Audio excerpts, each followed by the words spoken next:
us as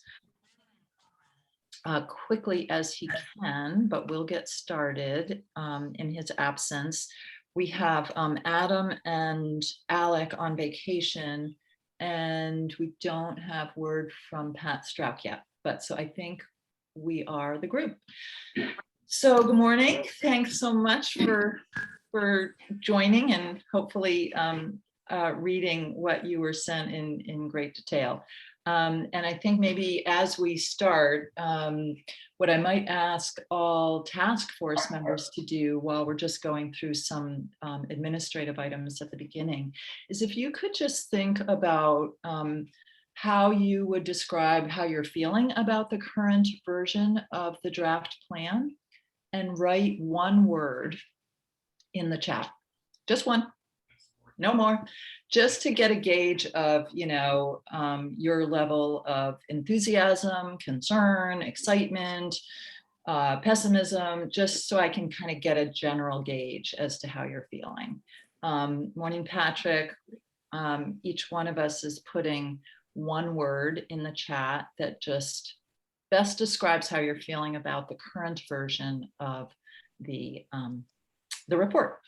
So while you think on that, just want to acknowledge the public members on the line that have been admitted now, and do a quick review of the agenda, the working agreements, and make, in particular, members of the public aware of a somewhat revised timeline.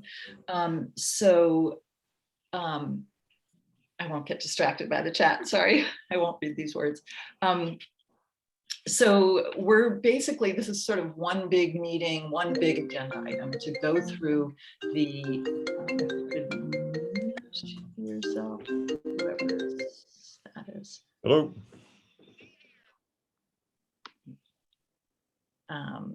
Okay. So what I tried to do is break this agenda item into some logical components, but in essence, this is one big conversation about the report. There were some distinct areas where there had been subgroups, so it seemed logical to address those first. And so we'll be going through each of those subgroup topics prior to a break. And then after the break, we'll be picking up those sections of the report that we didn't address prior to the break, that weren't part of those subgroups, and see what more work needs to be done there. On the second page of your packet are the ground rules, and would just ask that you review those while we're talking about the revised timeline. This is really an opportunity for, this was supposed to be this was originally planned to be the penultimate meeting. And in recognizing that we really wanted to have an opportunity to have robust public comment on the document, we requested, and the governor approved, a 2-month extension to the deadline for the final report. And really what that provides is an opportunity for a 3-week public comment period, and you all to come back one more time after those comments are compiled and organized to consider them and see what elements of that feedback you would want to incorporate into the final report. So that moves the deadline for the submission to November 1st, and it also means that you have one more meeting on your calendar of October 8th. If you have major concerns about that date, if you could perhaps private message me so that I'm aware of that, but barring any sort of substantial concern, I think we're going to stick with that date.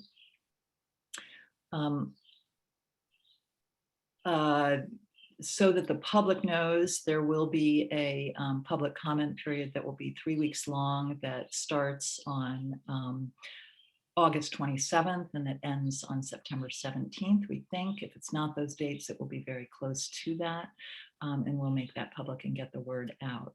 And what will be made available for public comment is not today's version, not even the version that will go out 2 weeks from now to the task force, but a third version after that, after we get further input 2 weeks from now from the task force. Let me just pause there and invite Amanda to make any opening comments that you'd like before we start digging in, and then ask the group if it has questions. Sure. And I am looking at the chat, and I'm happy to see so many optimistic words there. And I just want to thank everybody. I know that this has been a big commitment, and at times, it's been hard to see where we're going, but I think, the fact that we've all just stayed in the conversation and kept working together and communicating, I think it has really been beneficial to the process and to what will ultimately be the end product. So thank you for your time in these task force meetings, and also for those who have been contributing to subgroup work and other discussions. It's just been very, very valuable to this task force process. And again, as a department that houses the Maine Forest Service and has a great interest in what the ending output is, I'm just really grateful for all the effort here. Hear, hear. Okay, well, thank you, and we'll see if Tom has any remarks as well when he comes on the line. But what seemed like it made sense was to take these concepts that are in pages 13 through 16 of your packet first, move on to the open space program, loop over to the question of a carbon goal, or target, and recognize that all of these things are influenced by how you're articulating the carbon beneficial forest practices. And I received a lot of comments about how those were originally worded, how they might be able to be clarified and made clearer. And so you'll see on pages, you saw on pages 3 and 4 of your packet that there was an attempt to rejigger them and also align them in terms of organization with the report that's in the appendix that Adam and Logan and the subgroup put together. So I think what I'm going to ask is that you all turn to page 13 through 16, and I'm going to invite Don. Are you on the line at this point? There you go. And if you're, but you're muted, so just so you're aware. And I think happy to invite the whole group that worked on this sort of revised combined concept, Amanda and Karen and Barry, Alec being on vacation, Dawn, Patty, who am I missing? To just sort of offer up any comments that you'd like in terms of how this was restructured, just to frame up the conversation, recognizing that everybody's read the details, but just maybe to give a little bit of backdrop. So just invite you all to say whatever you'd like to about this.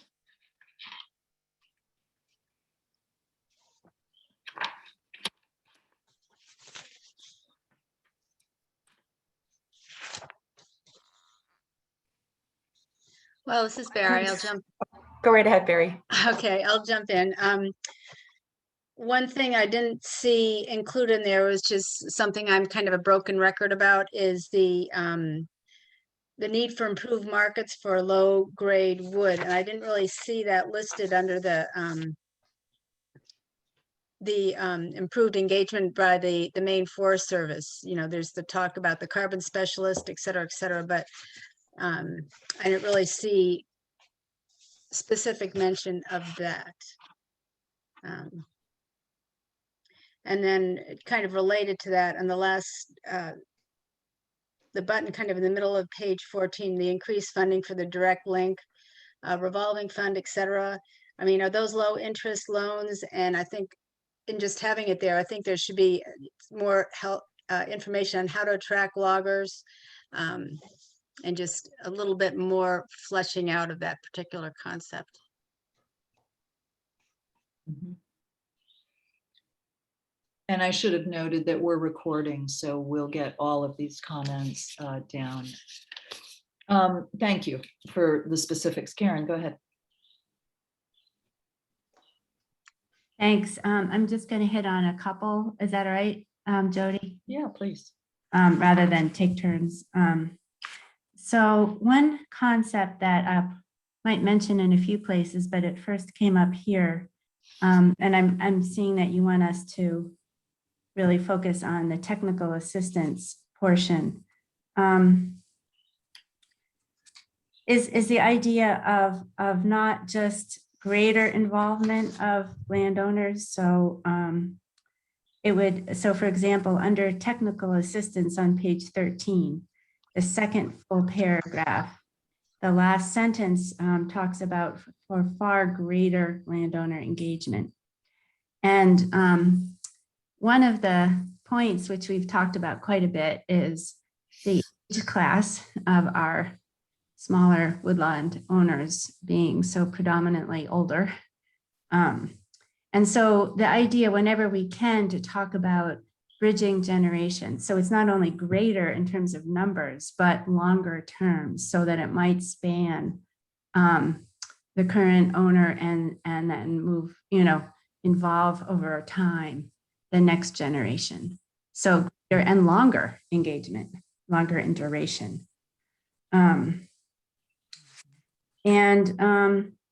I think I think I know what is meant here, but under outcomes of these actions include, under the first bullet, and include a carbon inventory. I assume that means an overall carbon inventory on this landowners group. I just felt like that could be explained a little bit more. That's referenced a few times under the first bullet there. And then under the third bullet,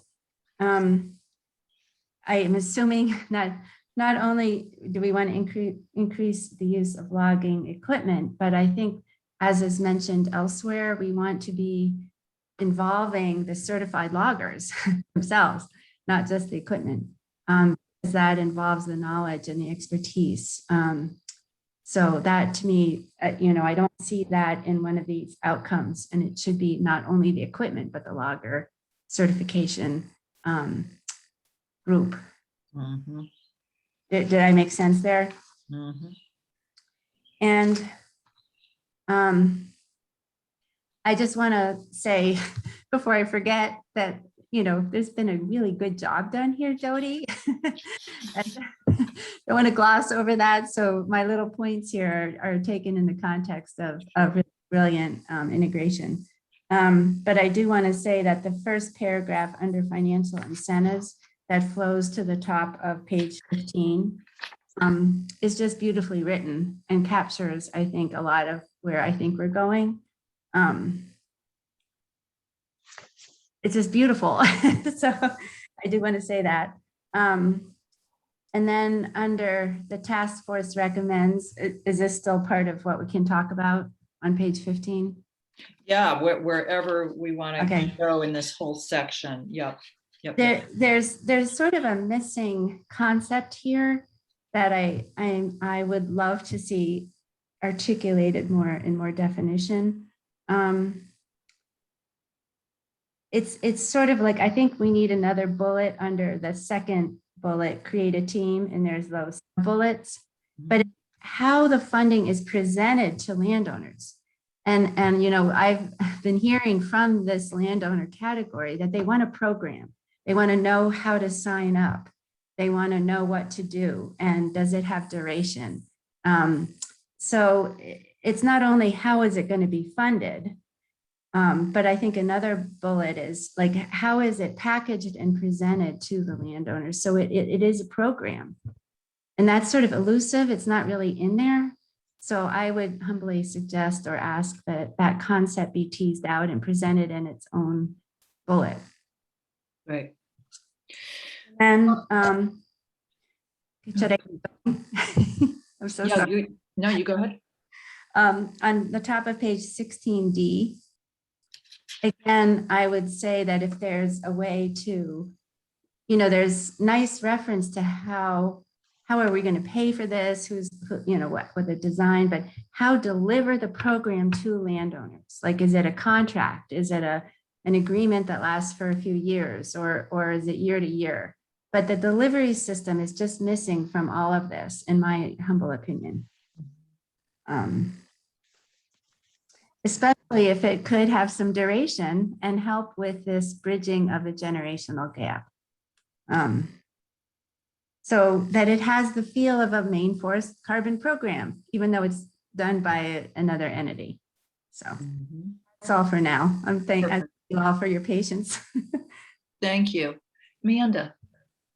Well, I was just wondering, Jody, were you looking for some sort of context setting in terms of how this came together?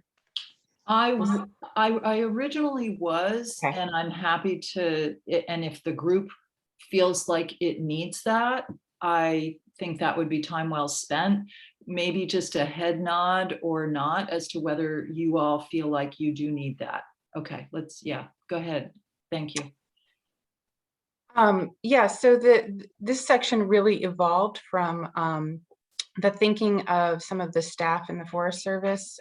They put forth some recommendations, as well as the subgroup that Karen and Barry and Alec have been part of that put together the original idea of doing some kind of an RFP. And so, as Jody noted, we all got together and had a conversation between our last meeting and now, and this is really, I would say, the group thinking that we all came to in terms of, what this could look like. And I think the Forest Service contribution was really helpful too, because it articulated better what the capacity needs are and, who would be doing the work that is being outlined here. The only adjustment I might recommend is that on the top of page 15, where it says that, let me pull that up, I have it electronically here, recommends that the Mills administration make public the state of Maine's interest in developing a program. I would say that's already happened because that was stated in the executive order. So maybe we don't need to restate that here. And the other piece I would just question is whether we really mean for this to be directed to the Mills administration or to the Maine Forest Service. Who is it that we want to be doing these activities? So I think we might want to just be more clear about that. Great, thank you. Any questions for how this came to be, or and if not, then really invite additional specific comments around this whole section.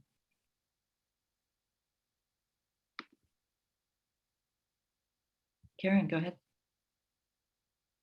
I just want to also thank Maine Forest Service and Amanda, the work done by Patty and Don and you for helping bring this along. I forgot to say that because I got so excited about the content. Good job.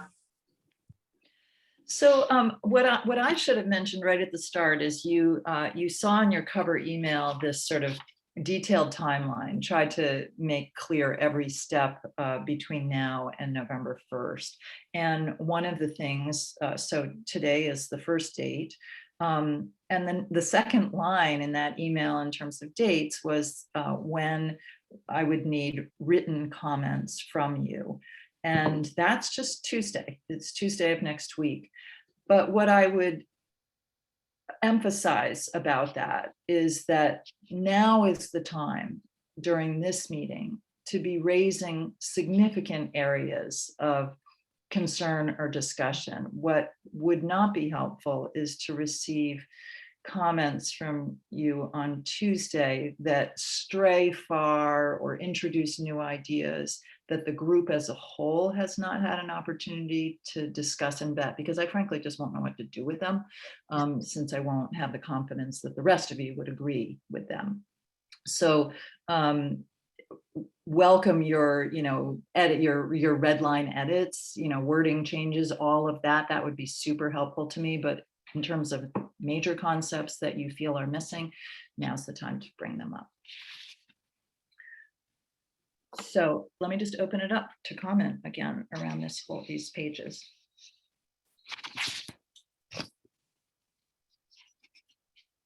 Go ahead, Ivan. Yeah, I would just add the comment that in places, I'm still on page 15, looking at my own little, in places where it talks about requests to determine how carbon storage is increased, or at the bottom of page 15, for example, set a numeric target, et cetera. I realize that's another topic today, but whatever the program is, they also should define how that will be measured. The inability to monitor or know upfront how that will be approached will undermine any quantitative targets that are set forward at the beginning of a program. So part of the charge, I think, needs to be identify not only what those goals, targets, and mechanisms are, but the measurement and monitoring program that will support and verify it over time. Great. Thank you. Dana. Thanks, Jody.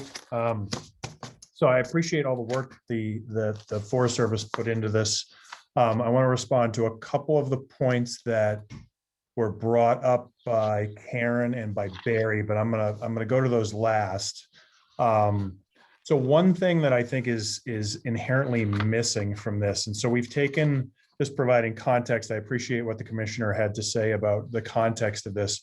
We had the proposed RFP that Alex and Barry and others had put together, which really relied upon, some technical assistance from the Bureau of Forestry, but really relied upon the private sector to put a program together. And now we've the pendulum has swung, and I see a very heavy bureaucracy-led program.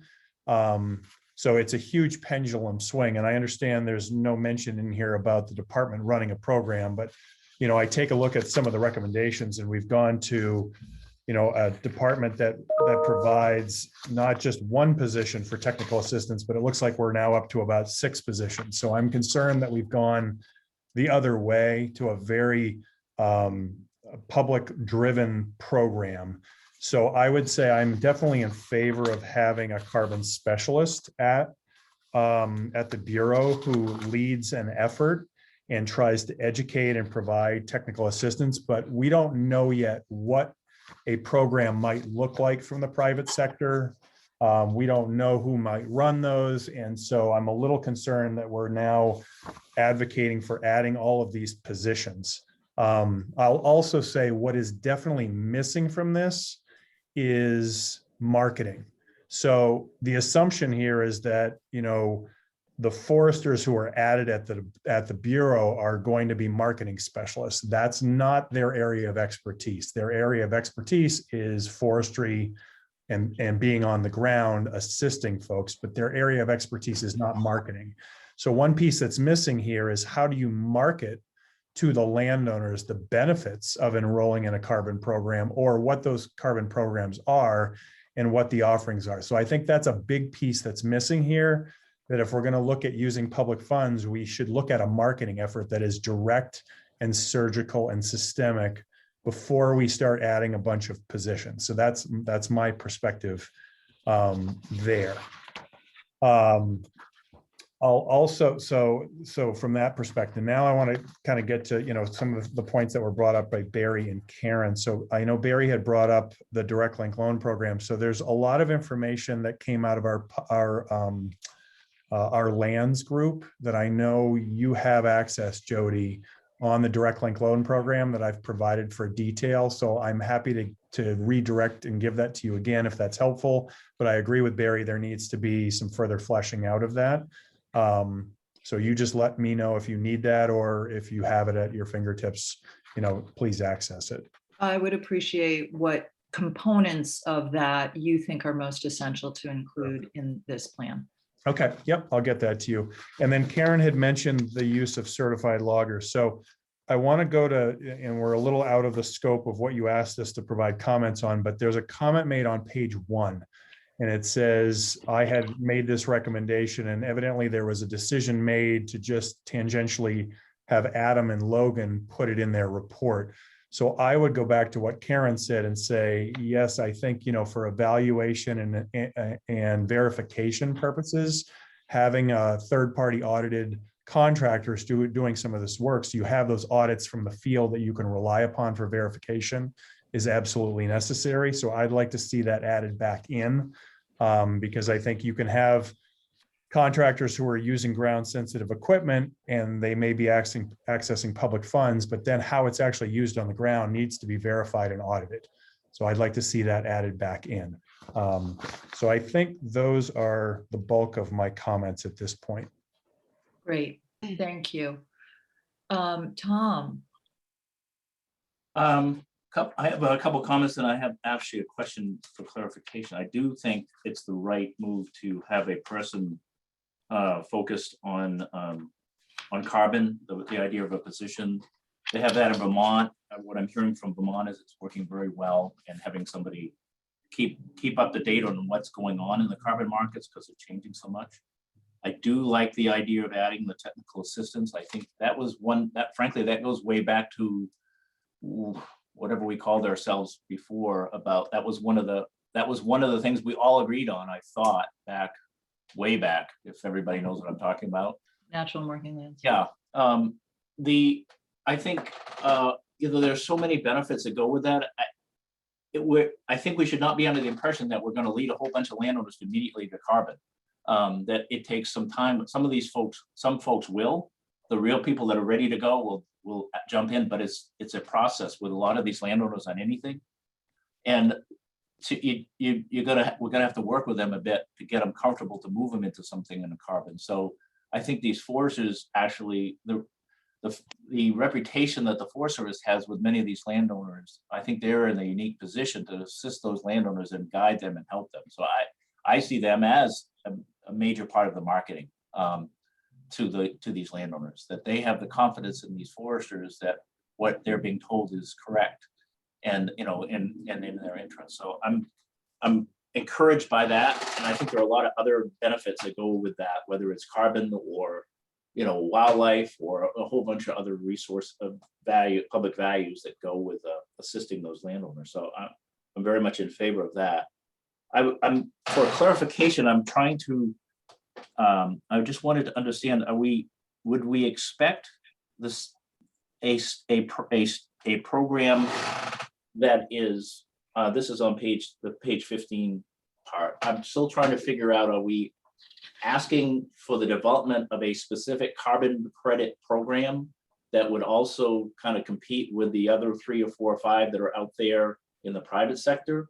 Or is the program more broadly a carbon program, and how do we assist those landowners to get to some place where, in consideration of carbon credits, activities that add climate values?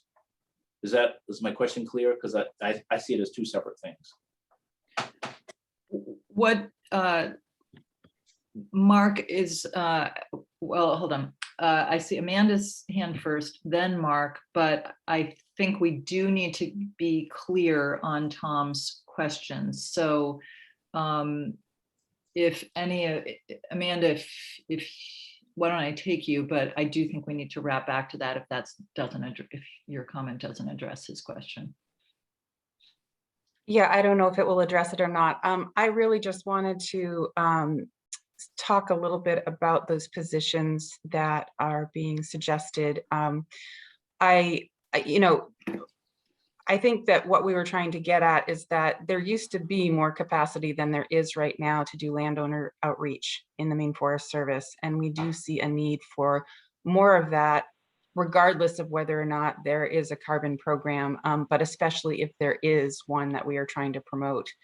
And, one of the things that has really struck me is that we have a lot of ground to cover, and we could make a lot more progress on getting people interested in developing forest management plans.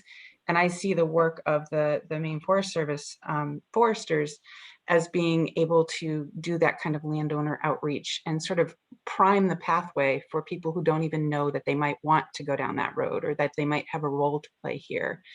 And so it's really, I think, there's an emphasis on education and engagement there in our minds. And Don, if Don's on, he can certainly speak to this in more detail if folks want him to.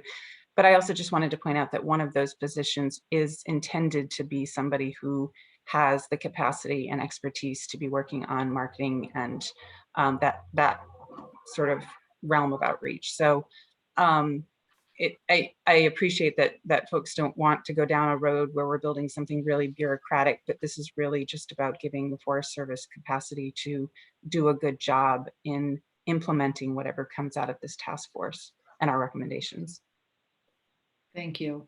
Mark and then Ryan. Thanks, Jody. I'll say that I didn't raise my hand with the intention of addressing Tom's question, but the way that I read what's presented implied program in the broader sense, rather than a specific approach that would necessarily be competing in the marketplace against others. So I think that if we wanted to be defining this more tightly, we probably would need to be more explicit that that's the intent. I personally think it's okay for it to be that broader sense. I did want to comment about a couple things on page 15 to 16, and I will send you some text suggestions. But the first is the bullet where we're asking people's views, including the second bullet, how such a program might be funded, e.g. purchase of offsets by corporations. So ideally, it does not require state funding. And I'd like to suggest that we move away from the idea that avoiding state funding is our ideal. There are pros and cons to any approaches to funding this, and I think we could have some language that's a little bit more neutral on that point, noting the advantages and disadvantages of different strategies. And related to that, on the next page, we have G as secure funding from private parties. I know these are all examples, but I was just going to note that if we do go down that road of choosing to rely on funding from offsets, the state should have standards that its involvement require. That could be selection of registries. It could be an approved standard under a particular registry. It typically would be expected to include things like third-party verification, that offsets meet standards as being real, additional, verifiable, and lasting. We sometimes see permanent in that lasting spot, but the standard usually is not permanent.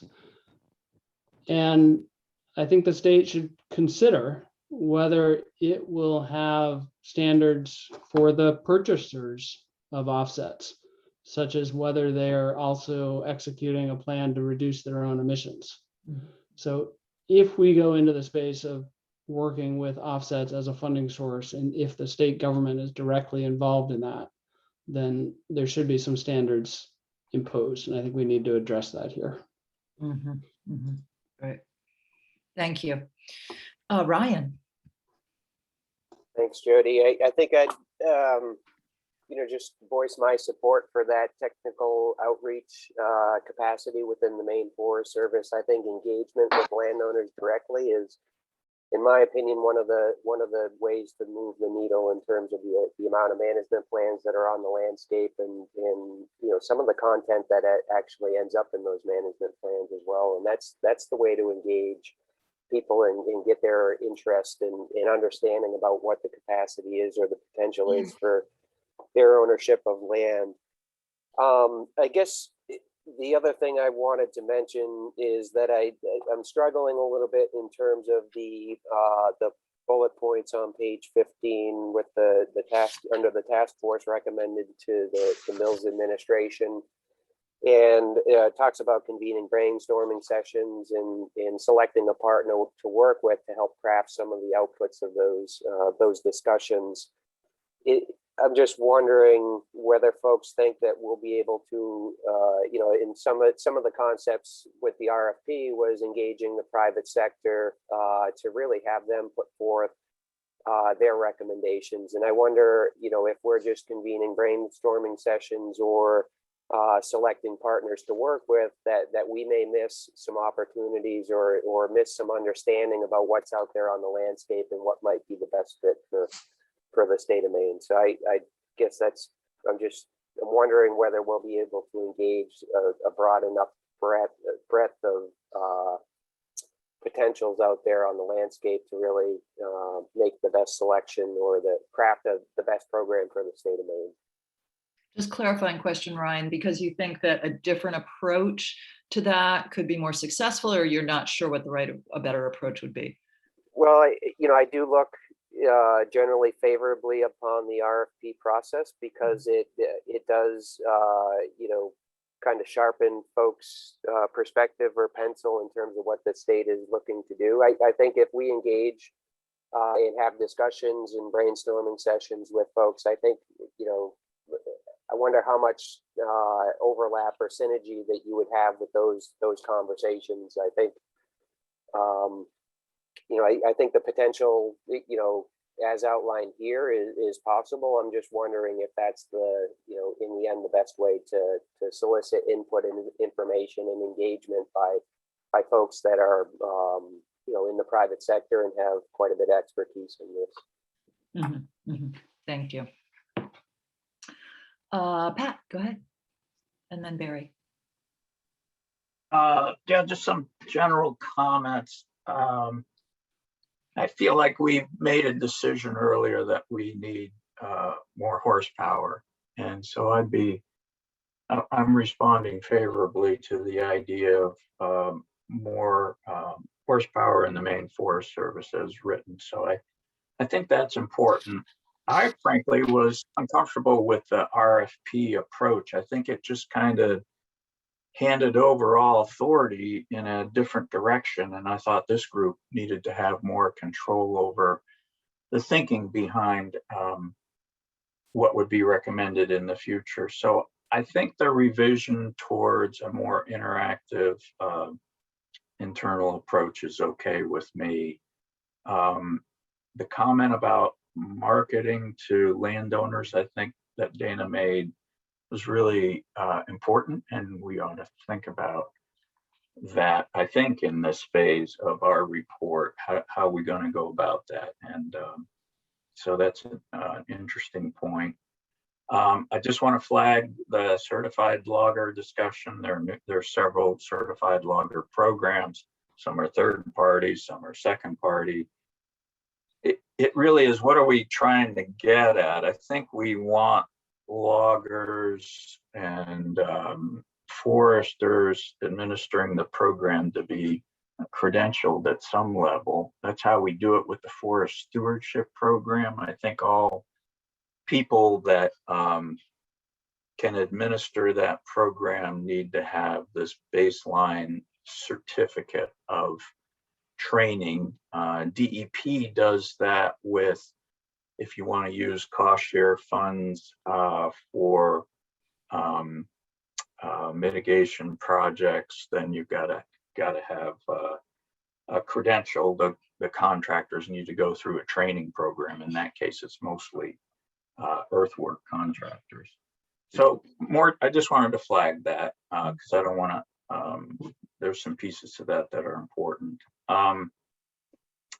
And then I still am kind of wondering if we're going towards, if this approach is saying, I think it's not. I think what you've set up here is we haven't ruled out a carbon dividend program administered by the state, but it's unclear. I guess I'd reiterate what Tom's saying. Are we still maintaining two parallel tracks here, or are we focusing on what we can do with regard to education and outreach and building on a practice-based approach? There's two different approaches here, so I'm not sure that's clarified in the discussion. So Yeah, you know what, this is good. I think one of your challenges as a group is that by pursuing this approach of pulling external parties together to brainstorm and get their ideas, you don't know yet what you're going to get for ideas. And so it's hard to then describe exactly the direction that a program might take. So I want to make sure that we add clarity where it's possible to both Tom and Patrick's point, while at the same time recognizing that you don't know what you don't know at the moment. So thoughts on that, Karen, go ahead. And, oh, I'm sorry, Barry. Karen can go. Okay, Karen and then Barry, sorry about that. No, let Barry go. Okay, just to kind of continue on that theme and respond to what Mark and Tom said, kind of the evolution of this RFP idea. You know, we had a talk with Amanda and Tom about the whole RFP process and how that could actually slow down progress in a way, just because of the steps you have to go through. I see on page 16, item F is kind of the crucial core of what we were talking about with the RFP process. And I see the evolution of that as being, you know, Tom was wondering if are we just going to kind of look at the existing programs, or are we actually going to create a new one? And I think the answer to that is both. I mean, the existing programs are there, but none of them really jump out as something that would really be workable for what we're talking about.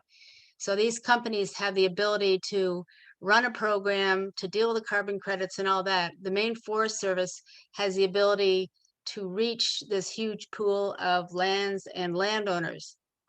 And I think putting the two together could be really synergistic and come up with something powerful. We just don't know what it is yet because it hasn't been done. I mean, we can kind of imagine, but I guess what I'm trying to say is, you know, we'll continue, the Maine Forest Service can continue being a clearinghouse for information for what's existing.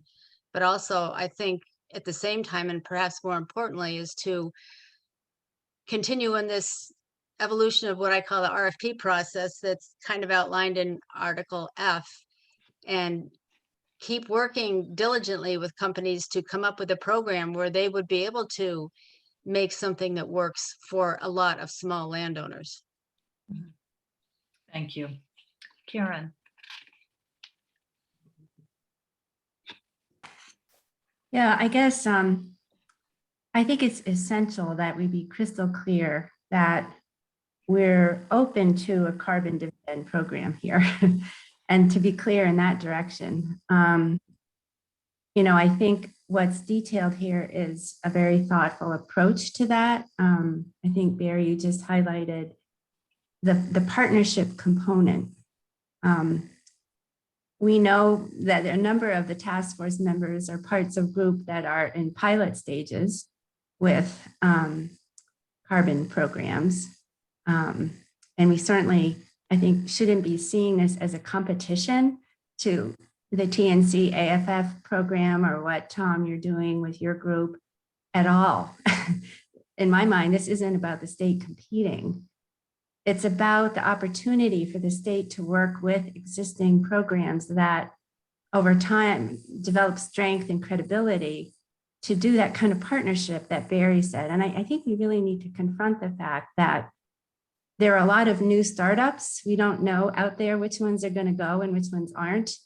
And I think, you know, basically, Amanda and Tom, you were saying, let's, you know, we don't know what's going to be in the future. And so that was one of the reasons why our small group came up with this idea of this sort of not the full RFP, but let's see who is ready to work with the state here.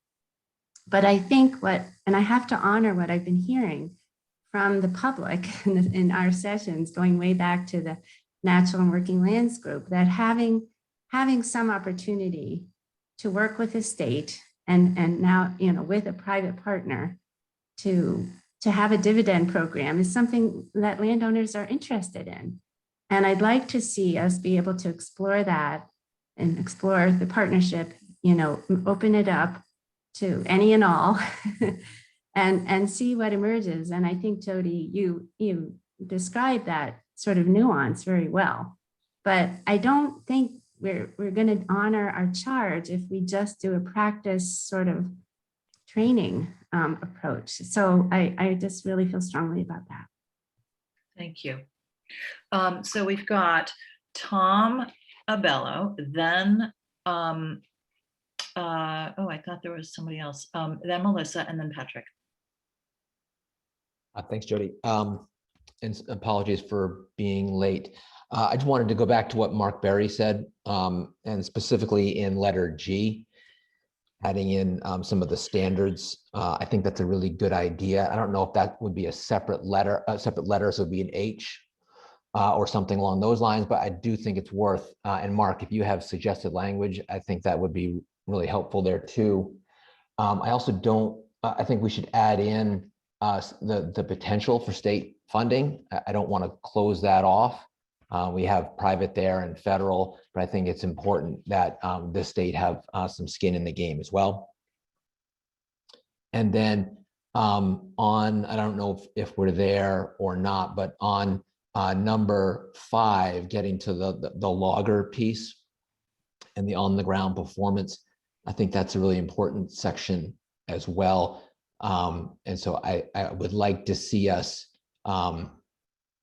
focus on that too. I wasn't quite sure what Patrick had said about, I don't know, Pat, if you were pushing back on that piece or not, but I think it's worth having those pieces called out as a priority. Got it. Okay, thank you. Melissa. Yeah, thanks, Jody.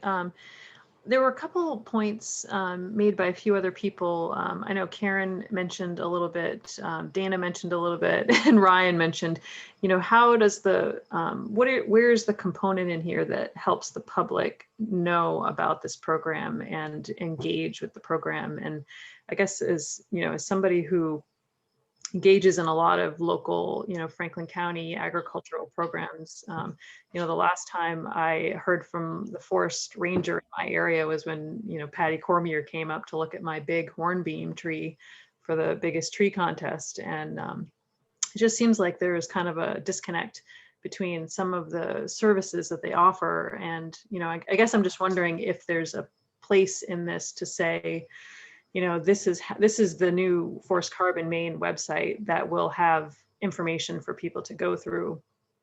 And this is how they'll be able to find out what choices they have. And, I'm just wondering if there's a piece here that might be missing that, like Karen was saying, how are they going to find it and get excited about it? If it's not mentioned, maybe in this document. Mm-hmm. Great, thank you. Patrick. Just to quickly, Tom Abello mentioned item 5, and I think item 5 is great. I wasn't pushing back on that at all. It was just the previous discussion about how do we label who qualifies and doesn't qualify in terms of a logger. And I just wanted to keep it open and able for many loggers that want to get trained. Karen, I appreciate your discussion on the carbon dividend program, and I think there are people with strong opinions on the committee. So I think what's been proposed that you've been a part of is to let's not call it an RFP and go out to bids, but let's keep the idea alive and keep discussing it. And I think that disarms the concern that I had. And my group will have opinions about that, whether the state should be involved or can be involved. But I think if the intent is to keep the discussion going and to see what's out there, that's a good compromise kind of place to be. Mm-hmm. Great, thank you, Patrick. Tom, Doug. I'm not opposed to the idea of a state program. My concern is that that's not where the action is going to go, and that we could draw a whole bunch of time into that. And the complications of establishing a credible program is incredibly time consuming. And, you know, if you're going to go to, if you're going to set standards and get it recognized by somebody and things like that, there's a lot. I think where maybe I got off track perhaps is that on the top of page 15, it says, the state of Maine would be best served by working in partnership with an external entity to jointly develop and administer a voluntary carbon credit-based program tailored specifically to Maine. To me, that's saying that's what we should be doing. Yeah. So maybe I'm hearing maybe that's not what is intended in this document. I don't have any problem with examining the idea. I just don't want to commit ourselves to it because I personally think that there's real doubt there. I think the other thing is we're focused on carbon credit. I think there's going to be a lot of small landowners that could sell carbon credits. They don't want to tie themselves up for 30 years or whatever it's going to take, and don't want to run in a program with somebody, whether it's the state or someone else, for 30 years. But they may take some action and practices that will actually create more carbon. And so, you know, to me, a carbon program isn't just carbon credits. Yeah. It's, you know, whether you sell it or the landowner does something and gets extra carbon, it doesn't matter to me. And so Yeah. I guess I'm concerned that where we're going with all this. But Can I make a suggestion? Because I agree, there's some inconsistency here. There's some contradiction here. And some of the language that I crafted narrows in too narrowly, I think, based on what the rest of the document says. So one possible solution, at least in this iteration, next iteration, would be just to remove the words credit/based, so that it, I'm sorry, top of page 15, second line, so that it talks about jointly developing and administering a voluntary carbon program, doesn't specify specifically that it is credit-based at this point. So that would be a question. I see you frowning, Barry. I'll take you next if you have a concern about that. But where I think I was having a hard time is reading the progress that the carbon sequestration target subgroup was landing at, which is essentially to say, we think it, based on the lack of information out there, it's going to be more logical to have a target for number of acres of practices that have practices implemented, rather than a figure, a carbon figure at this point. And so I think some of the language in this document currently suggests a carbon credit-based program, and other pieces of it focus predominantly on practices. And I understand there's a linkage there, but it just could be clearer if we got rid of those two words, in my mind.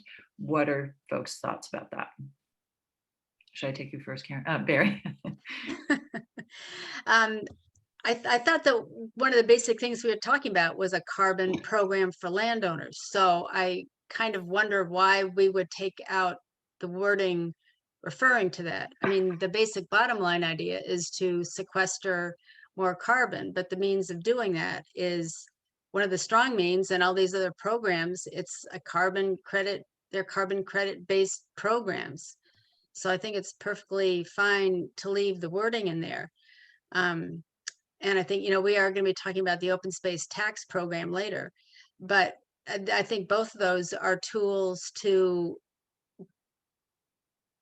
get this carbon sequestration happening for a longer term basis. I understand, you know, we're going to have the discussion also about the practices and acres and that sort of thing, which is good, but I think it's perfectly fine to keep in the carbon credit-based system as a strong and viable way of achieving our goals. Ivan? Yeah, I agree with Barry's concept and sentiment as to the reason this whole exercise is taking place.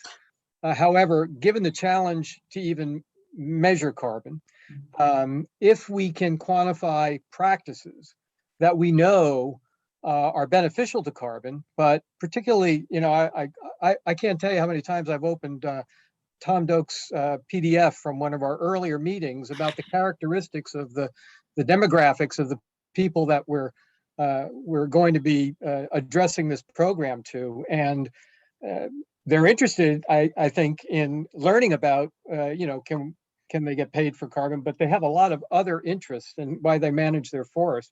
And so if we can speak to practices that will improve the forest management for their goals and the health of the forest, and then incentivize those that we know are going to benefit carbon, it feels like that's a more marketable program than simply carbon offsets. And that language is going to, I think, corner us in some of the marketing in a place we don't really want to be. So I don't object to it, but we don't have the tools right now, I don't think, to actually implement carbon credits that are lasting. And along with that, going back to my monitoring statement, the timeline for success, not only measuring it, but when will these things happen? How fast will it happen? Can we monitor it?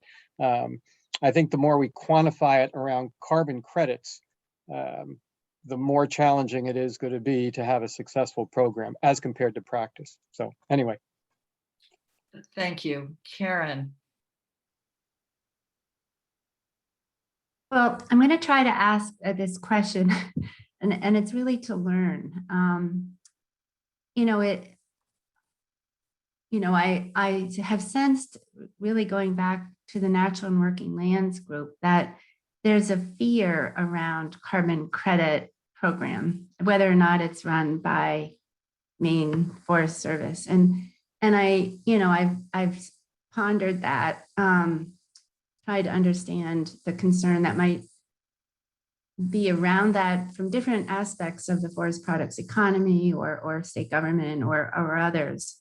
And, I think it would be helpful if there's some reason why it's frightening or perhaps damaging in some way that isn't apparent, to as we move forward. And I'm taking a risk here and asking a question that, could unlock some of the confusion, I think, that I've heard about this task force. Like, why can't, people agree on trying this carbon credit? I think on a more practical level, maybe the way to deal with this language is to say administer a voluntary carbon program, including but not limited, credits and practices, or some very holistic approach to say, considering a number of different things. Again, not to make it clear that they could consider that. But I just wonder, for those who might be able to articulate, is there something frightening about the credit program that is that the public, that we should know about here, that is elusive to me? So especially if we're talking about funds, we're talking about, maybe state money coming, I'm trying to fully grasp all the motivations that may be at work here with a genuine goal of finding success. So thank you for understanding that I offer this in a genuine fashion. So I'm happy to just see if anybody wants to respond to that at all. I'm also conscious that we're at 10 o'clock. And so I don't want to spend a lot of time on that now because of the other issues that you want to. So if anybody would like to offer any feedback to Karen at this point, now's the time. Okay. Tom, go ahead. Karen, I don't think it's fear. I don't have any fear about it. I think it's what's going to lead us to success. I think Ivan I agree completely with Ivan. I think you're going to have a very difficult time getting a huge number of landowners to commit themselves to a long-term 30-year deal, but you're going to be able to help them get to practices and things much, much easier and much more successfully. I think there's going to be some that will sell credits and want to sell credits, and it'll be perfectly fine. And I'm all in favor. I'd love to have that. I represent people that if you can give them more money, let's do it. But I think that And I think, there's probably a little bit under, people that are in the tree growth tax law said, well, I'm gonna get in another state program, which every year in the legislature, I get whacked at. And can I sign up and you're gonna give me a 30-year commitment that those are the rules? That probably is sitting in the background. That will sit in the background for some people. Thank you. Thank you very much. Appreciate it. Patrick, go ahead. Yeah, I think also we're seeing when we're dealing with small landowners, we're really pushing certain policy messages too. And we're seeing a lot of studies come out. I mean, at the price of, if carbon goes to a certain point, going to be having people make decisions between whether to harvest or not harvest. And those are very important policy questions that I think if you drive landowners to think only about carbon, then and not about silviculture, not about communities, you get policy kind of going haywire. So there's some concern about that as well amongst my group. Thank you. I really appreciate that too, Pat. Thank you. All right, so I think what I'm going to ask you all at this point is that if there is wordsmithing that you would like to offer that you feel is going to improve this section, that's pretty consistent with what the conversation has been. I would very much appreciate you sharing that with me by the end of the day, Tuesday, close of business.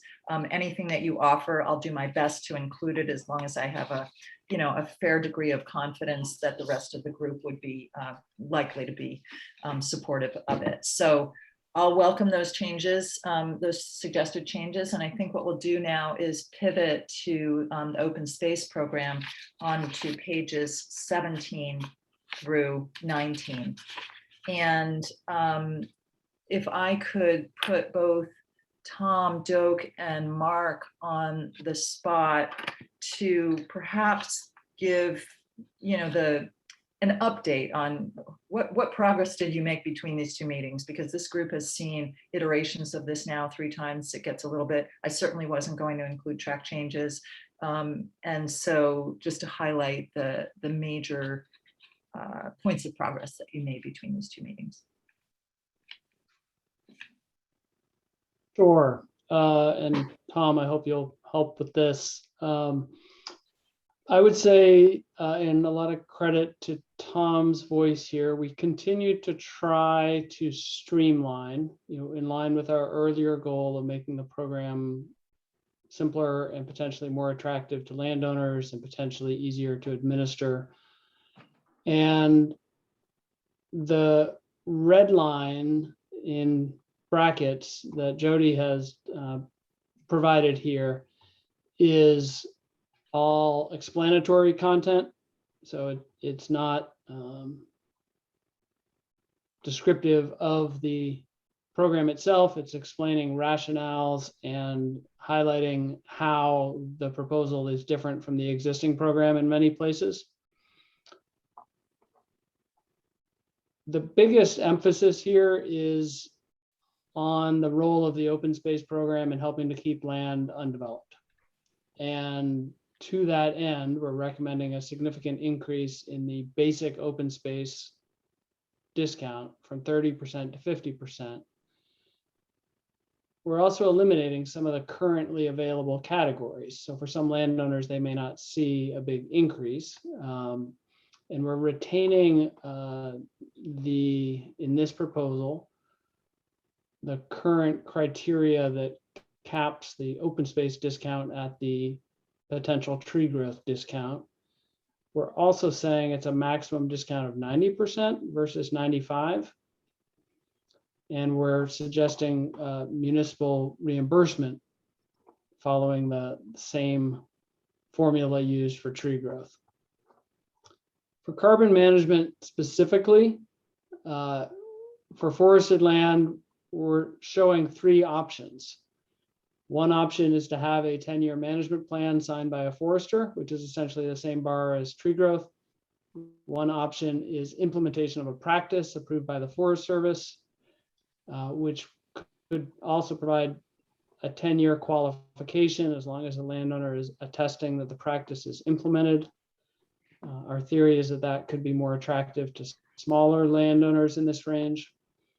We're retaining that ecological reserves would qualify, and that's noting that there currently is a standard for ecological reserves getting a separate discount. We're instead saying it's a one-way to get the carbon discount. We did have a big question for the group and Commissioner Beal in particular about whether there should be standards by which non-forested land might qualify for this carbon discount under open space, or whether the option of the wildlife habitat management choice or the option of being in the farmland program cover that space adequately. Tom and I didn't feel we had a strong opinion in that regard. What did I miss, Tom? No, I think that's a real good summary. I think the feeling, I think we came to the conclusion that the just straight open space of 30% really wasn't enough. That I don't even know why the 30 was picked. I'm not sure there was a logic to it. It was probably a number. And remember, these have not been changed since, I think, since it was initially put into law in the early 70s. So the sense was, really the focus of open space should be to try to keep it, as Mark says, land not developed, not, take the pressure off the land. And that was going to be perhaps the biggest value. So you'd have 70, and many people have the have public access. So you get 75% with those two right off the bat. And then if you want to go do some extra things, you can get that additional 15%. But that carbon was going to be a piece of it. But the bigger benefit of open space is probably just taking the development pressure off land and also trying to simplify it a little bit for communities too. Yeah, thank you. So reactions to this, concerns? Tom, and then Karen. Thanks. I think this is really good. Thanks for continuing to work on this. Couple, or I guess one question on the forested piece. So there's 3 bullets there, and so the landowner can participate in any of those, right? It wouldn't be one. Okay. That was our intent. Is that any one of those is sufficient to qualify for the carbon component of this. Okay. We were trying to avoid listing a whole bunch of different things and say, well, let the Forest Service, as information evolves, they could say, okay, the credits, this would count for a carbon credit, this won't. But then those other 2 would kind of automatically, landowners would know you could do that or look for the Forest Service list of items that qualify. Okay, great. And I think the municipal reimbursement piece is really, really important. I think right now, a lot of assessors are just moving people into tree growth or preventing them from going into the open space program. And so having that reimbursement piece, I think, helps a lot in terms of getting more people enrolled. I think the other thing, I think it's in here, Mark, still, isn't it, that you can automatically transfer. That there would be an allowed for, if you're in the tree growth tax law program, you can transfer. That's always an issue for municipalities. They want to judge that, but the idea was if you're in tree growth, you are allowed to transfer over. Yeah. Okay. So there was Karen and then Pat. Just a positive reaction overall, and especially I loved the bullet that you were speaking to just a minute ago, Tom, with your question, implementation of a forest carbon practice approved by the Maine Forest Service, qualifying. And I love the tie-in then with the proposal to have more opportunity, more staff at the Maine Forest Service to do things like that. So that tie-in, I think, was very positive. Great. Pat. Yeah, good work. Appreciate you guys keeping on going with this. I'm always I keep struggling with the permanent ecological reserve, and is this a way for a lot of landowners to tell an assessor, well, I'm not doing anything with it because I'm growing carbon, when in fact they may not be. You know, they may have a parcel of land that's falling apart and emitting more than it's growing. So is this just political to keep it in place because it's there, or can we have a discussion about whether there should be parameters around what's meant by this? And are we ruling out that, you know, I think landowners probably, when they put together a management plan or look at their property, have places or parcels within their parcel. They may have a stand of trees that they want to treat maybe as an ecological reserve, but they want to actively manage other parts of it. Is there a way to kind of get at, is there a sophisticated reasoning behind saying you put this into a permanent ecological reserve or not? I'd say a few things in response to that, Pat, and thanks also for your comment at the beginning. One, it is a component of the existing program. So in the existing program, we have a 30% discount for permanent protection. We have a 20% discount for Forever Wild, which is ecological reserve. So what we're doing by comparison is de-emphasizing that, because we're shifting the emphasis towards basic participation in open space. But we are suggesting that it is a way of qualifying for this carbon 15%.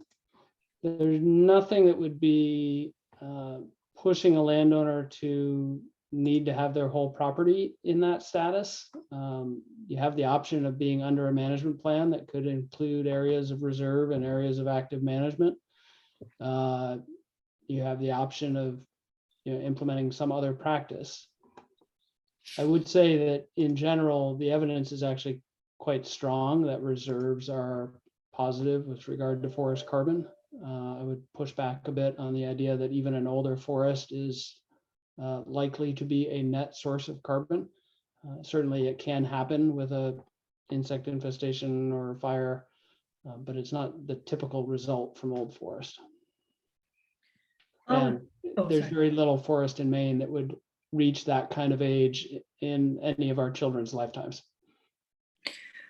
Can I ask you all a sort of process question? So you noted that on page 17, that introductory paragraph that was addressed to all of you, just to say, here's why this is worded in the form that it is, because it was intended as designed to be a potential document to send out to MMA and assessors.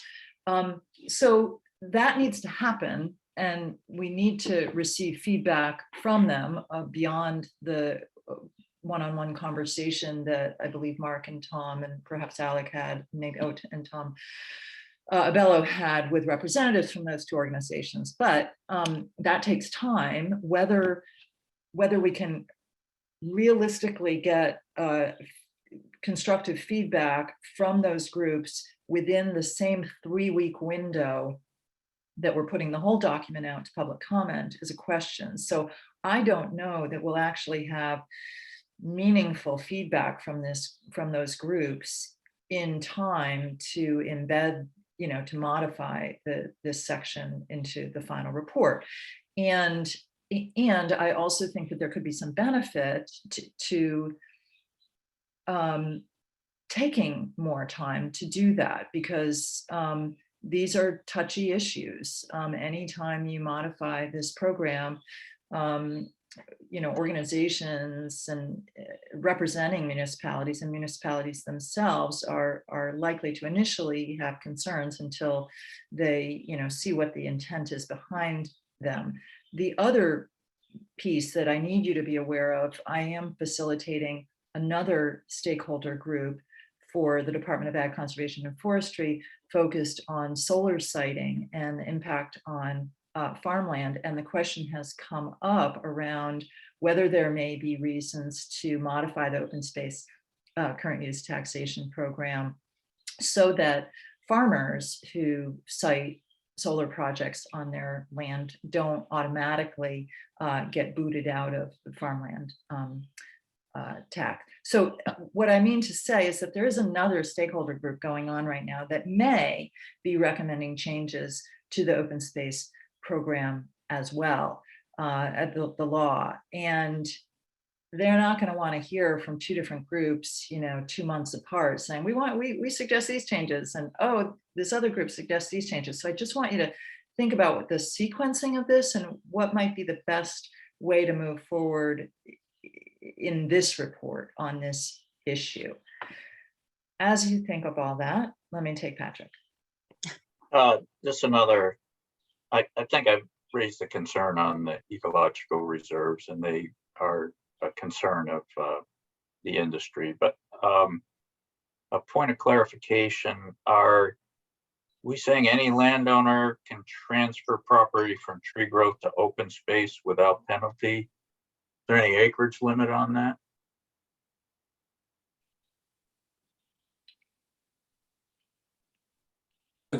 There is a current limitation of 10,000 acres in 10,000 owners.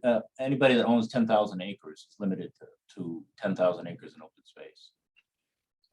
So you couldn't transfer anything more than 10,000 acres. Is that your question, Patrick?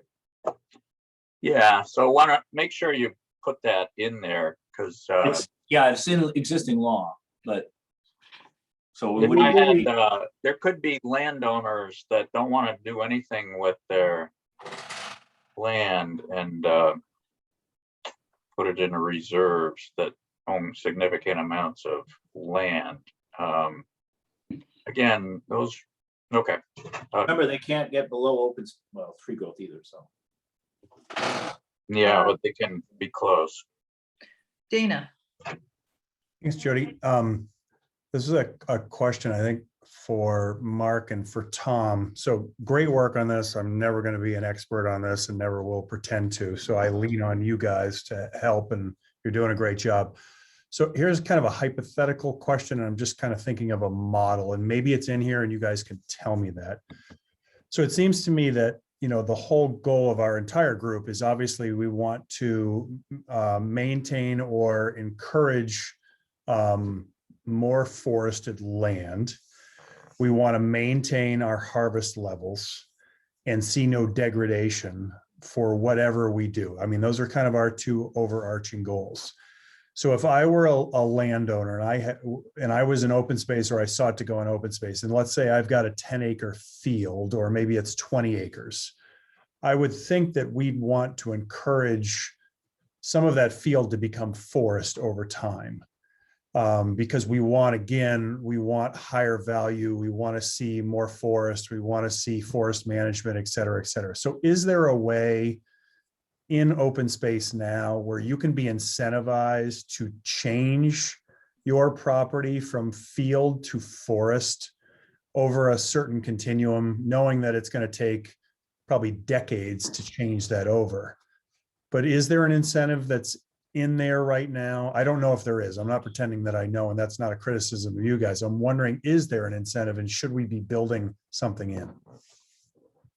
Dana, I really appreciate the question. I don't believe there is any such incentive in the current program.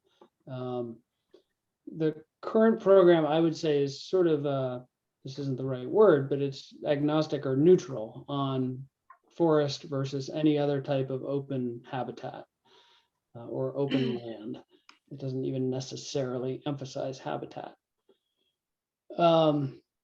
We similarly did not specifically build such an incentive here, though I would suggest that although we have it under the category of forested land, the Maine Forest Service could consider reforestation as a qualifying practice from a forest carbon perspective. There would be competing interests with regard to wildlife habitat diversity. I think my sense is probably not a lot of agricultural challenge there because this is not the farmland program, but there could well be maintained hayfields in the open space program that qualify and that do contribute something to agriculture. So I just note complexity and say that we don't have it either in the current program or explicitly built as an incentive in this program. Let me take Barry and then Amanda. Okay, a couple of things regarding this. With the open space tax program, that you can include wetland, open fields, that sort of thing, whatever has open space value. So that's the difference between open space and tree growth now. A lot of small landowners own woodland and these other lands. So sometimes it's to their advantage to put lands under open space because you can include additional acreage. So that provision is already there. Another comment, I would really hesitate to give people a tax advantage for turning farmland into forest land. I mean, that was on our list of practices back at the beginning, and we took it off just because, you know, they're really, I don't know, the phrase marginal farmland is always, it's, I don't like it. It's, I think we really need to protect all the farmland that we have and not make it financially lucrative for people to take what's left of our farmland and put it into forest land. So I would respectfully disagree with Dana on that. I do, after reading these couple pages, I'm a lot more positive about the potential for the open space program to be a key component of getting some of these lands permanently, keeping them forested. I think tree growth has been very effective with that over the years. And sure, there's always some people that drop out of the program and pay the penalty, but for the most part, it's been a very effective tool to keeping forest land as forest land. And I see now the potential for the open space program to, as another tool to keep forest land as forest land. And this, you know, the carbon program is going to be another part of that. So, yeah. Great, thank you. Amanda. Well, I do appreciate Barry's comments on protecting farmland. I just wanted to raise that, you know, we are losing farmland to development at a pretty concerning rate. And we also have a goal in the Climate Action Plan to increase Maine's food production capacity to 30%, consuming 30% of what we grow by 2030. And that tracks with other legislation and other goals within the Bureau of Agriculture in terms of supporting increased food production here in the state. So I think we want to be really careful that we're not, you know, incentivizing something that might be at cross purposes with other goals in the Climate Action Plan. Thank you. So is there any more specific feedback that can be given to Mark and Tom on this question, or do you feel like you need more feedback on this question of the non-forested land? Yeah, I was gonna, it seems timely to point to that again. So the specific question there is, do we need a way to encompass carbon strategies for non-forested land so that landowners could be eligible for that 15%?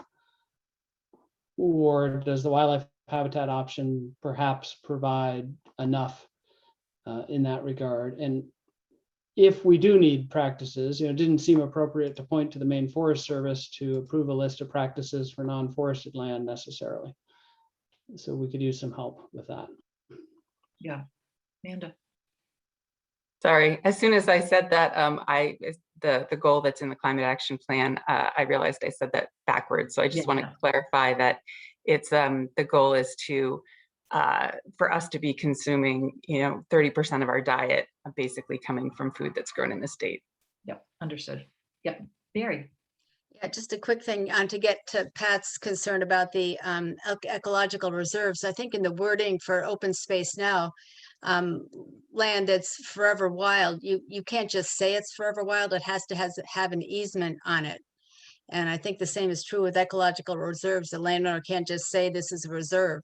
They actually have to have an easement on it. So that avoids the problem of people just saying, I'm just calling this a reserve and we're not going to do anything with it, but I'm yet, getting a big tax benefit from that. So I think that limits the field to landowners and acres that really are going to be in that designation for the long run.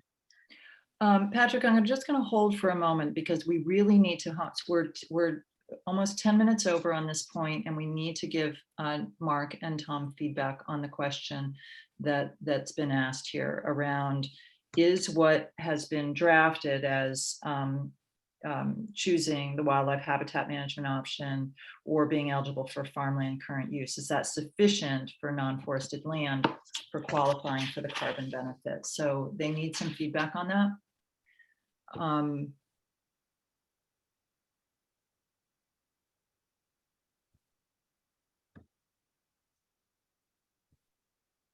Patrick, if you have an opinion on that, I'll take you, but then I'm going to hold if not, and just see if we can get this issue resolved first.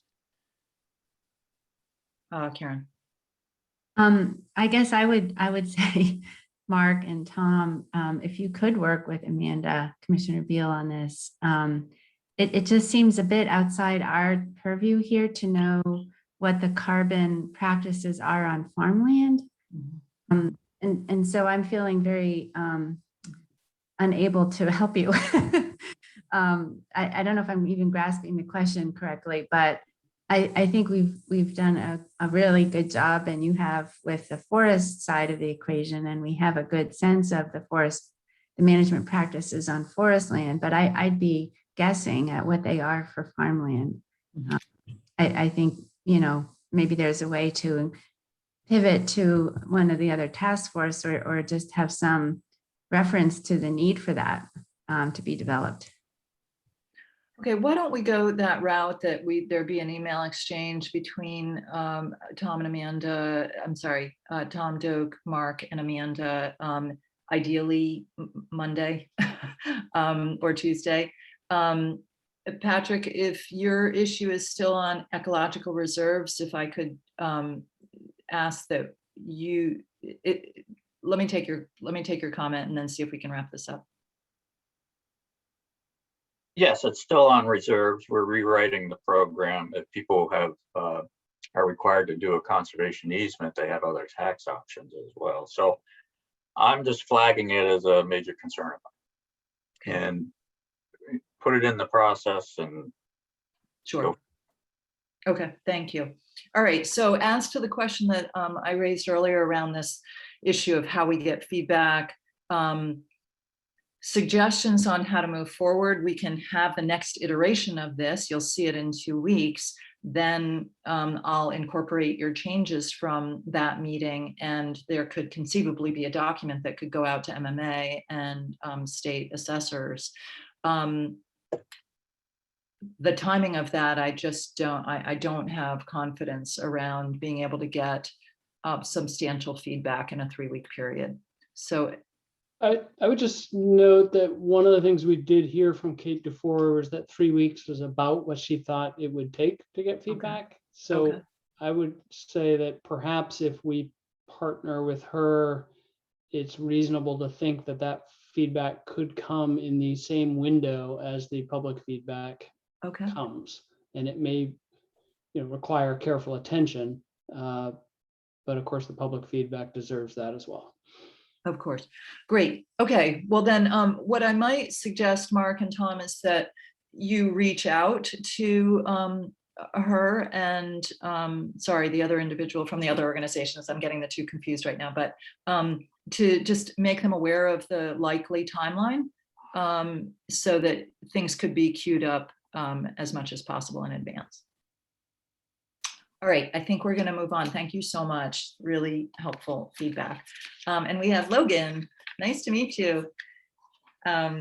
And as you all know, Adam's on vacation. Logan is ably representing them both in terms of sort of leading this charge for articulating a carbon beneficial, I'm sorry, a carbon sequestration goal.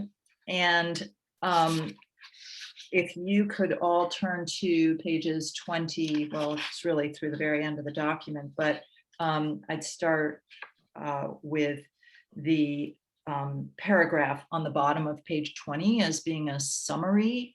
And let me turn it over to Logan to maybe just give a high level overview, kind of a brief overview of how you landed where you did.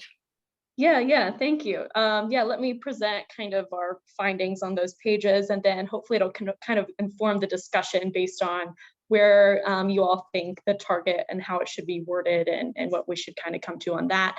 I do want to share in the chat just a quick link of the live draft. There's an updated graph on there that I'll touch upon.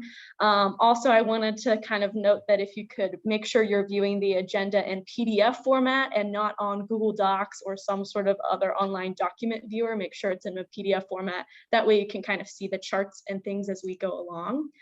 I just wanted to start by saying that in July, we kind of came up with this idea that I would be working with Adam to kind of do a literature review to kind of find a variety of sequestration numbers to identify kind of what it's sort of forest management practices it can contribute to increased carbon sequestration, and kind of make sure to kind of add a numeric metric to that.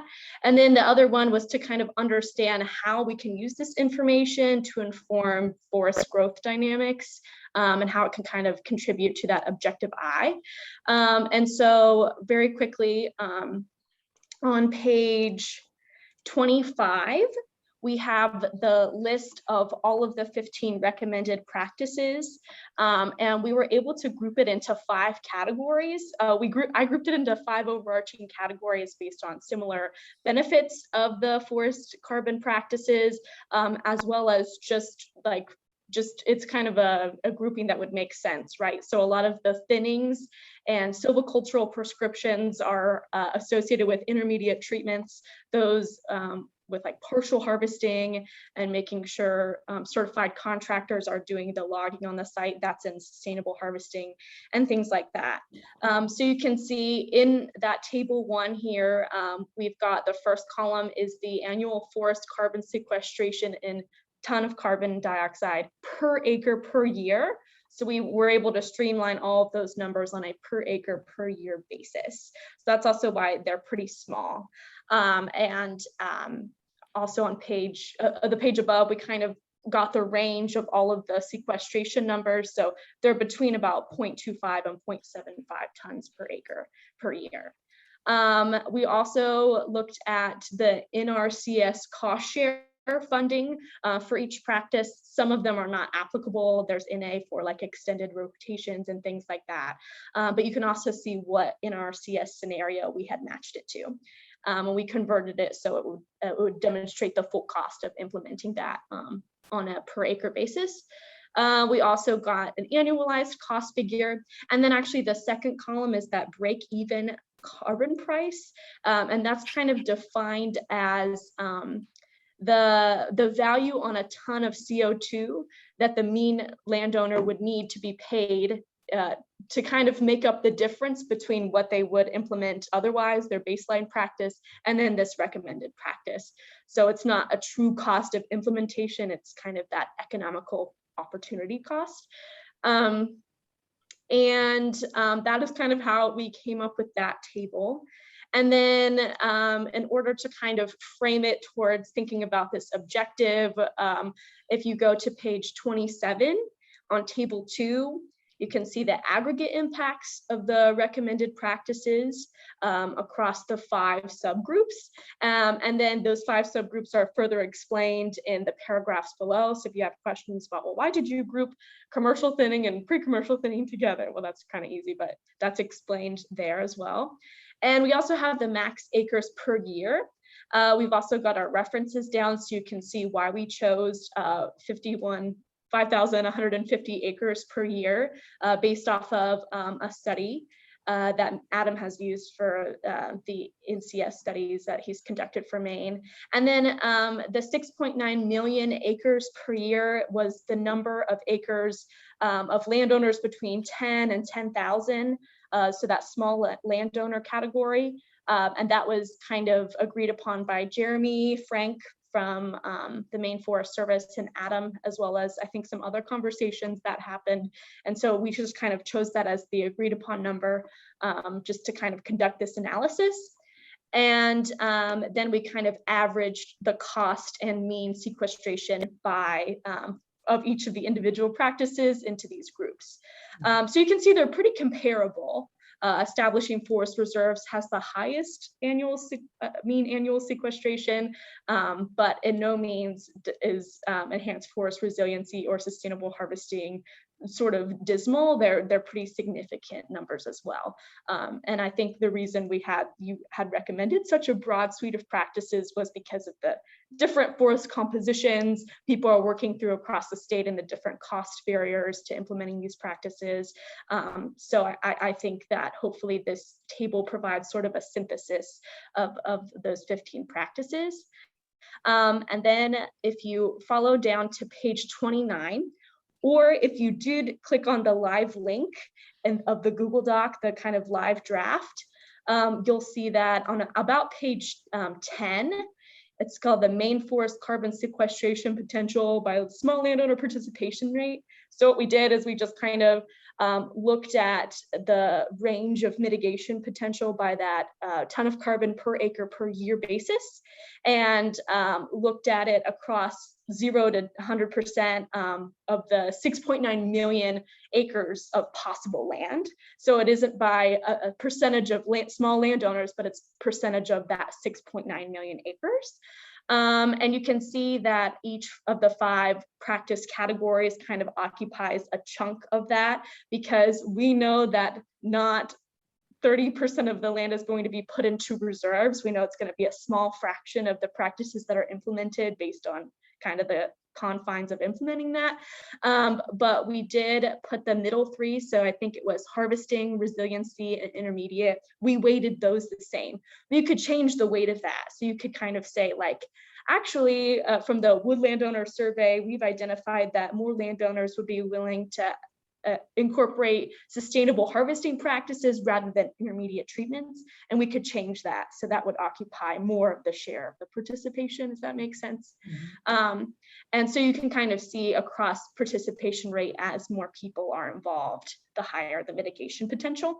And if you have other questions about that, I would love to talk with you more about that later. And you can kind of see a synopsis here.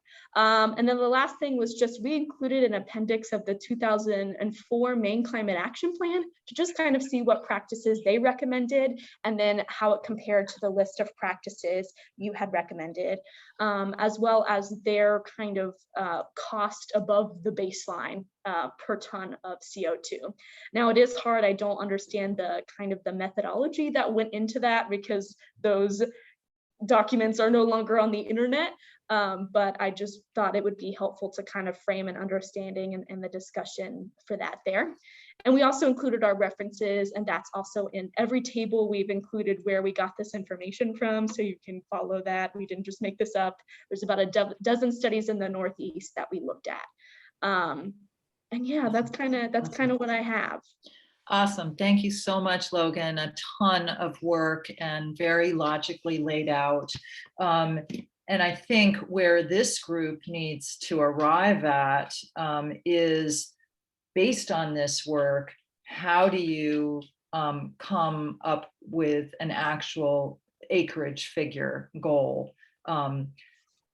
You know, when you think back at the conversation that you had about an hour ago around Maine Forest Service foresters and the number of additional foresters being recommended, that number of total foresters within the Maine Forest Service, if you assume those additional individuals, you can convert that number into a number of acres that those foresters could impact in terms of helping to develop forest management plans. And if we make an assumption that a forest management plan is needed before an individual is likely to implement a forest management practice, that may be a logical way at getting at this, to be able to quantify the actual number of acres. And then you could do a conversion to tons of carbon if you wanted to. Obviously, these are major averages, but that is sort of a backwards way of going about it. It's to say, we've decided in advance the number of foresters that we want and what can they accomplish, and hence here's the goal. The other is to go about it in the opposite direction, to say, what is the potential? How much of that potential do you want to actualize? And how might that convert to number of foresters that you might need? Anyway, I just want to make sure you're linking those two parts of this plan. Mark, go ahead. Thanks. First, I just want to thank Logan for all of her work on this. And I know, with the support of Adam and others on a committee, but she really led this effort, and it's a tremendous contribution to our resources to think about this. So thank you, Logan. I have 2 points of feedback related to the idea of establishing these goals. The first is the easy one, and we might save the second one for a little bit later.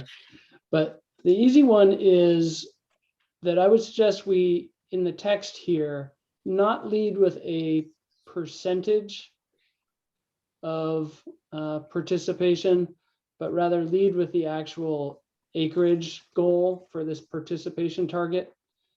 And we could have in parentheses that acreage would correspond to a certain percentage of the current acreage in this size class. But at any point in the future, there will be some different number of acres in Maine owned by landowners of 10 to 10,000 acres. And so if we lead with the percentage, we're looking at monitoring against a denominator that's going to change over time. So I'd suggest we simply lead with a total number of acres. So that's really a text change, but it does shift the emphasis in the future as we track it. And I'd like to let the discussion stay on this point. I have a broader one regarding goals that I'll bring back up later. And I was somewhat inconsistent. If you look at how page 21, the wording of the target is articulated there, there isn't a percentage, a mention of a percentage in that one. And I think that's the better one, the better way of articulating it. So yeah, and I can modify the paragraph that precedes it. Go ahead, Karen. Thanks.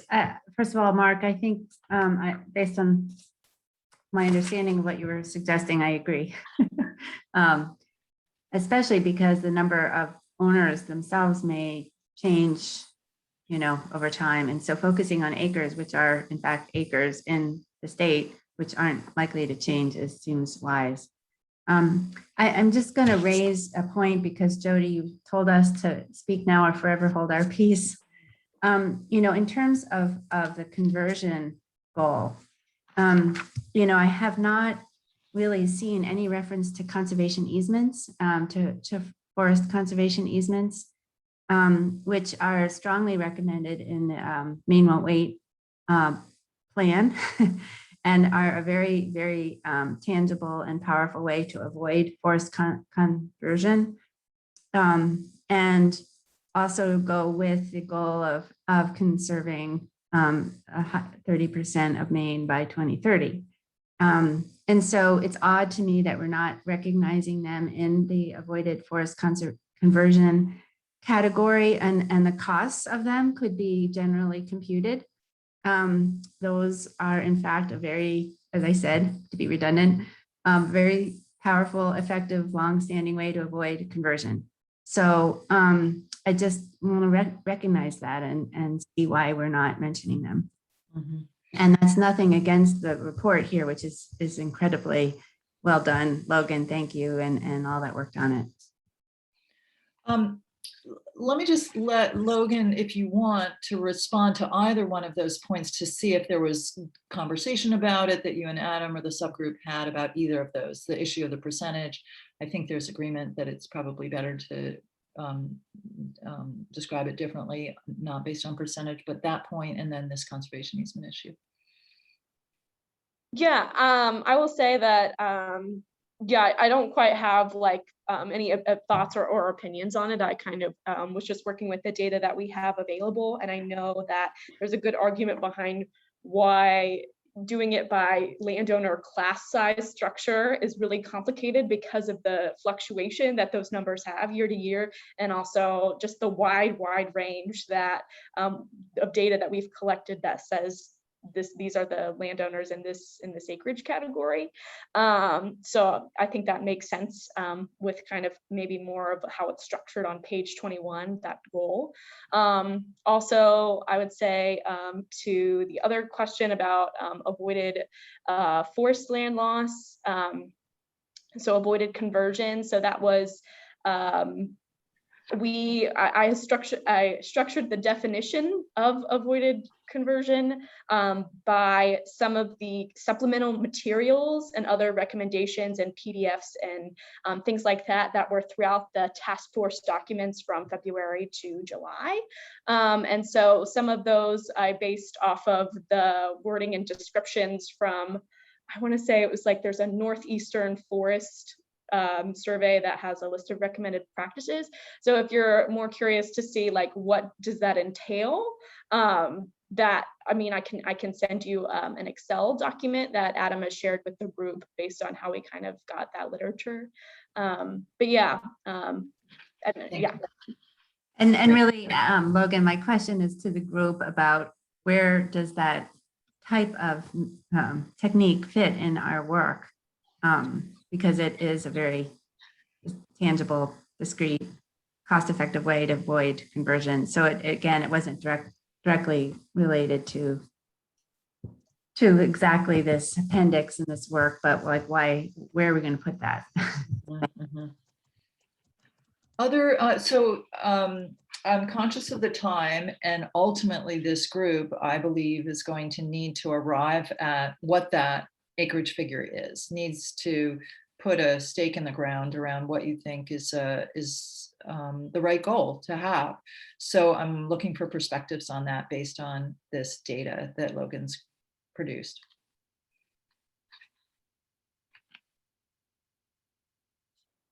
Dana. Great, thanks, Jody. Logan, great work. I actually had a question. It's more on your appendices. In terms of some of the cost analysis that you did. So are you assuming that there are markets for all of these products? Is that how you essentially said, okay, we have markets for biomass electric, we've got markets for softwood pulp, they're ample enough, and so you've assumed that they exist when you tried to add a value to all of these? What appendix are you looking at? Appendix A1. And maybe that's not your appendix. I don't know. I'm just looking at some of that data. Yeah, so that data is from the 2004 Maine Climate Action Plan. And I just pulled it straight from that report, PDF, the description and all. So I'm not clear as to the methodology behind the cost figure for that. Okay, no, and that makes sense. So I guess then taking that a step further, forgetting about the appendices, did you make the same assumptions then in your own analysis? No, there were some figures for that in the analysis, but they didn't match with the overall baseline of kind of a business as usual. And they had really inflated sequestration rates, so we didn't include them. Yeah, so we didn't assume that there would be markets. We kind of assumed it based on business as usual markets. Okay, thank you. So if we could circle back to the question that I asked, I think I need to get some sense from the group around how you want to use this information to arrive at a figure.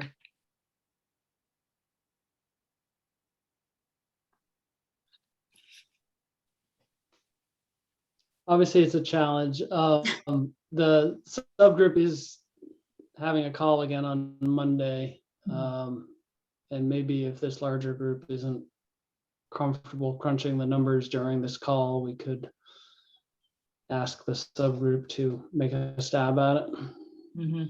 Yeah. I think that is going to make sense given the time that we have. I also do think it's going to make sense to include this work, this appendix in the final document, in the final report.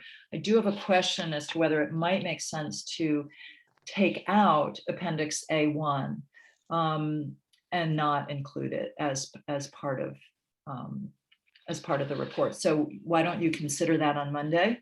I'd also ask, and I'll come back to you in just one second, Karen, I'd also ask that when you reconvene on Monday, that you give some thought to, once you establish a proposed target, how do you link that back to numbers of foresters that would be needed in order to support that work, so that different parts of this plan square with one another. Karen, go ahead, and then Mark.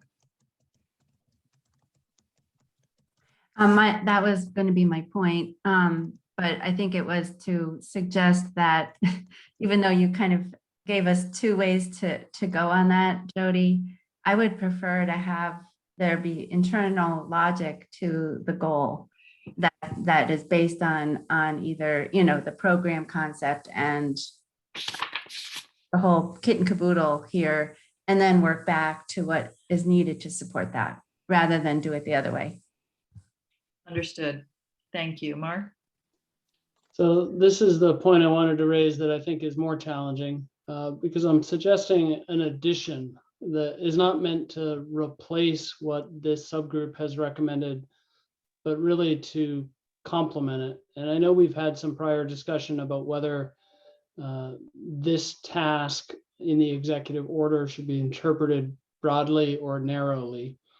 But my sense is that it would be worthwhile for the state to establish an overall target for forest carbon sequestration statewide, and that target should emphasize the importance of the existing role our forests play in sequestering and storing carbon in forest ecosystems, as well as the storage of carbon in forest products. And that we could use a combined target to accomplish that. So we know that we're going to see ongoing loss of forest land for a variety of reasons. We know that we have ambition to improve carbon sequestration in our forests. And I think a statewide goal that demonstrated a modest improvement, you know, could balance those two tensions and establish some ambition. So we have, over the last 10 years, statewide total net forest carbon sequestration, as the task force group had documented, between 8 and 10 million metric tons of CO2 equivalent, and closer to 10 million for the last 6 years. And it's been about another quarter of that amount, which would translate to 2 to 2.5 million metric tons of CO2 equivalent that's been stored in forest products in recent years. So our sort of current baseline, if we had a combined goal, would be about 12.5 million metric tons of CO2 equivalent. This is very much a higher level view than what a particular program might accomplish, but really thinking, can we maintain the value that our forests and forest products are providing for the climate? And should we have a goal to do that? I would say yes. And I would say that that goal could be more ambitious to better align with the climate action plan. You know, it might call for a 10-year average that might be 13, 14, or 15 million metric tons instead of the current 12.5. But I would suggest we have further discussion about such a goal. Thank you, Mark. I'm going to take Patrick, and then we can decide whether to move this conversation to the subgroup to discuss further or not. Go ahead, Patrick. I think we're impinging on landowners' priorities. And you can make a goal, but you better have buy-in by the landowner community to do that. And I think we have, we have to be balancing whether we're going to manage for carbon exclusively, or we're going to manage for a forest economy. And if we look at what we're basing some of our recent trends on, it's on a diminished harvest because of loss of markets. And I can tell you that the state is focused on increasing markets, regaining the harvest levels that we had in the past. And that's going to create quite a bit of friction in terms of deciding what our goals should be and what the trade-offs should be. So it's a big issue that we need to be aware of if we're going to start talking about it. I don't mind talking about it, but it's a big issue. I mean, I would just note that I think this group is fully understanding that increasing harvest and increasing carbon can occur at the same time, and it's assumed that that would occur at the same time. I don't know if the group understands. I think the concept is there, but there's a lot to understanding that. Mm-hmm, mm-hmm.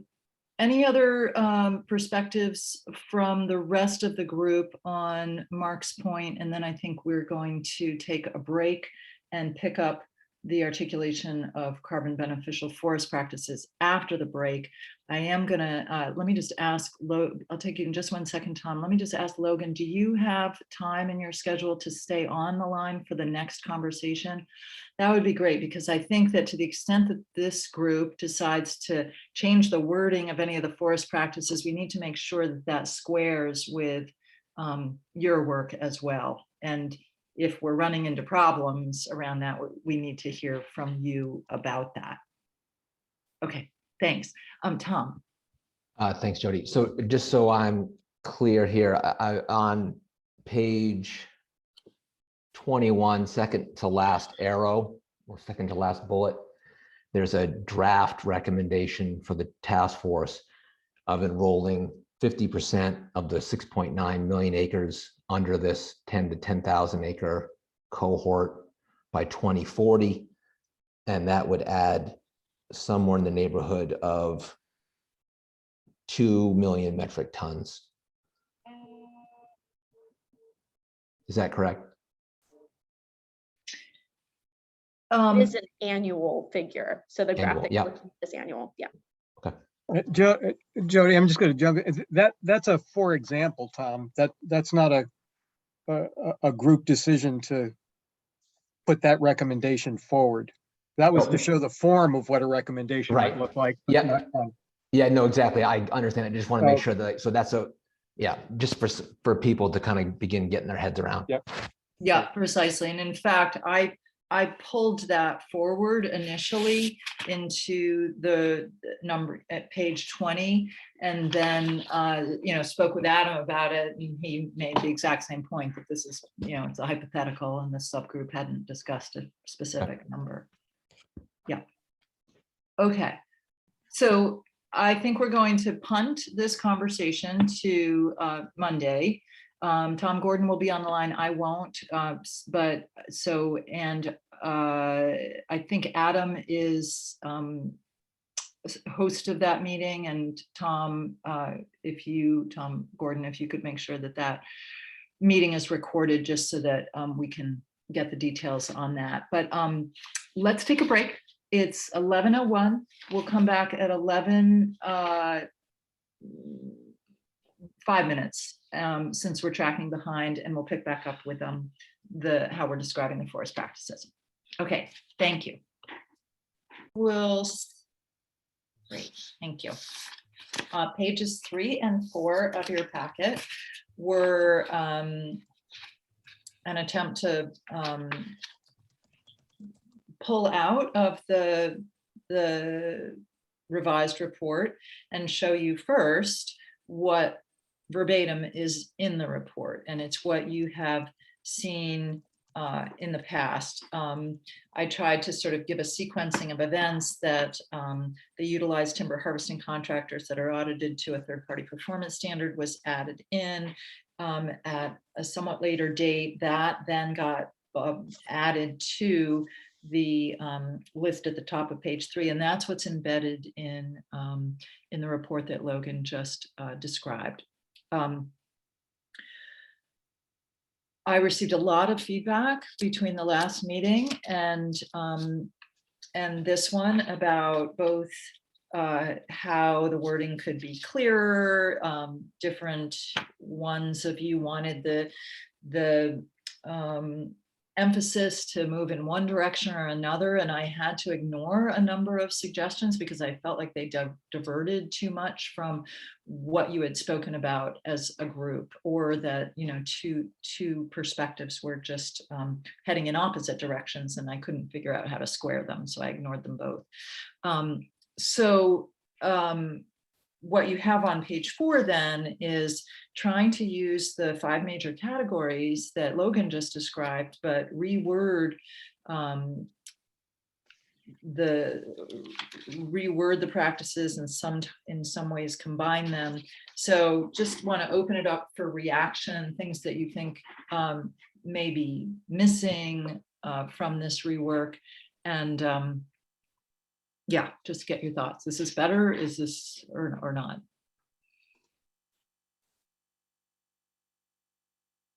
Mark, go ahead. And then Barry. I just appreciate the effort. I think it is an improvement, and credit to Logan for the initial suggestion of, you know, putting these things in categories to provide some organization. And I think that our earlier list, we had never done the work of refining the suggestions as they originally arose. And so it's challenging to get these things into the format that we want.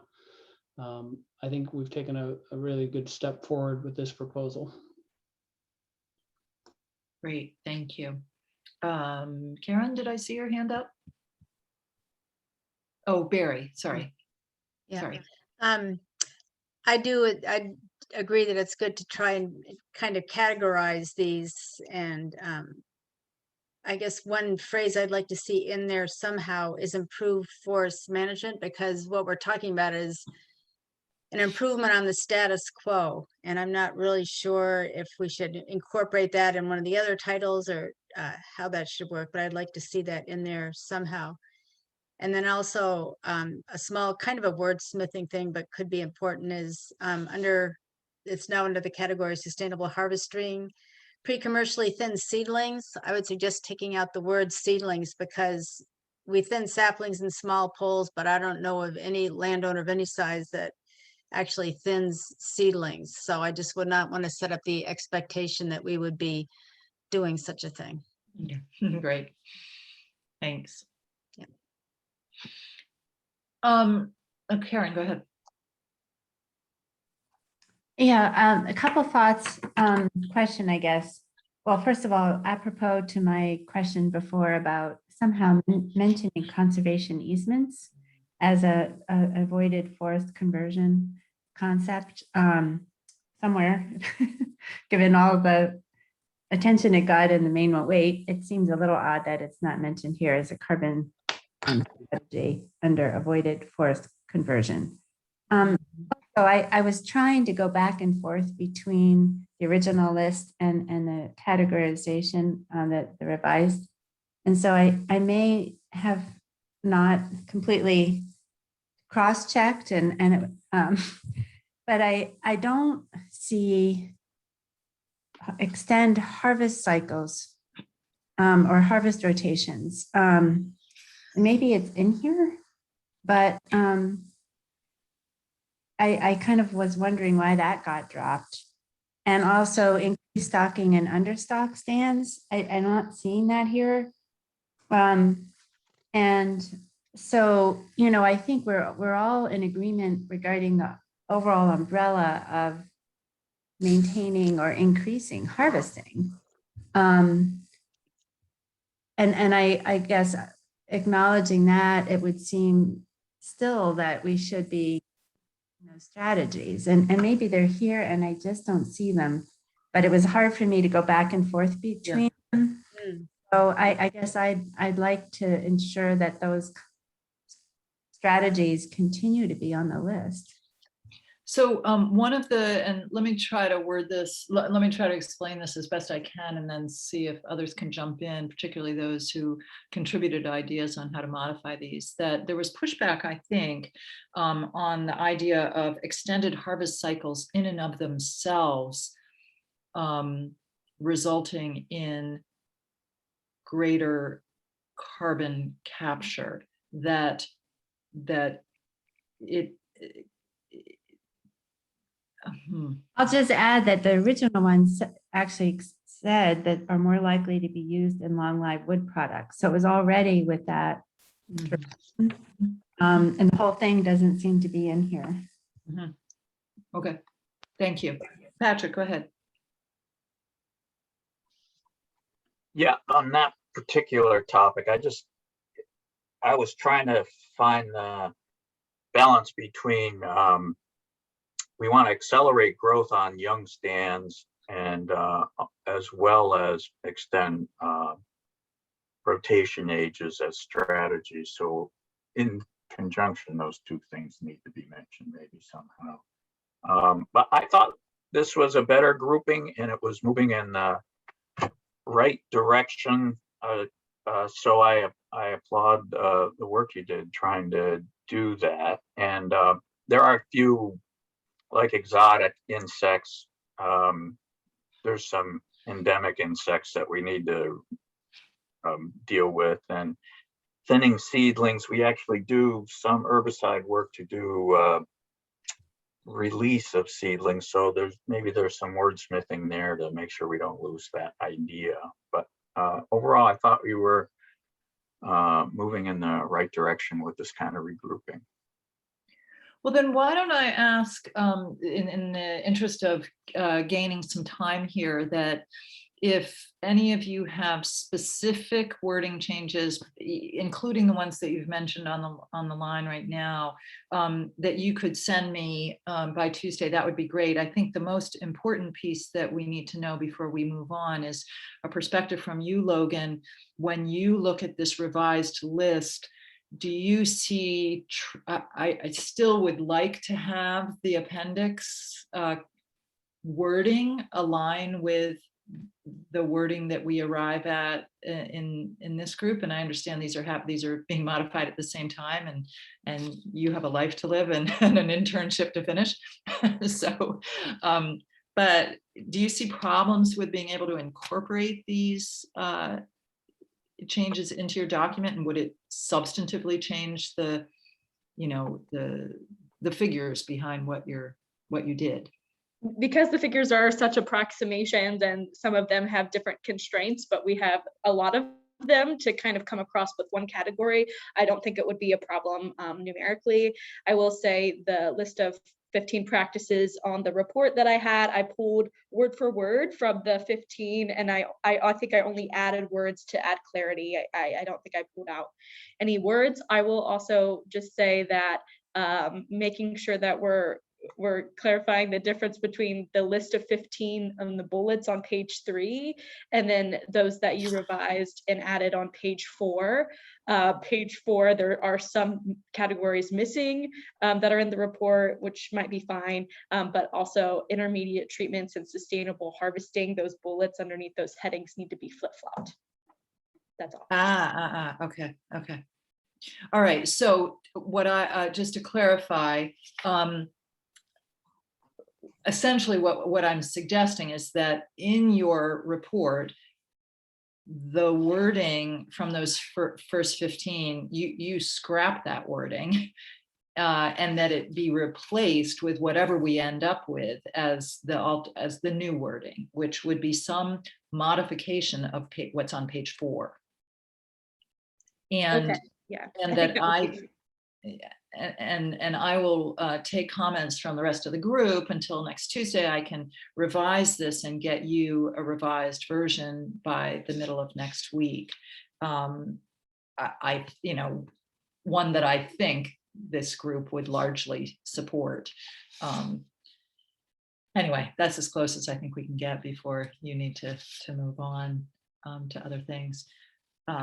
Okay. Any major concerns about that before we move on? Okay, thank you so much, Logan. And if you're obviously welcome to stay with us. And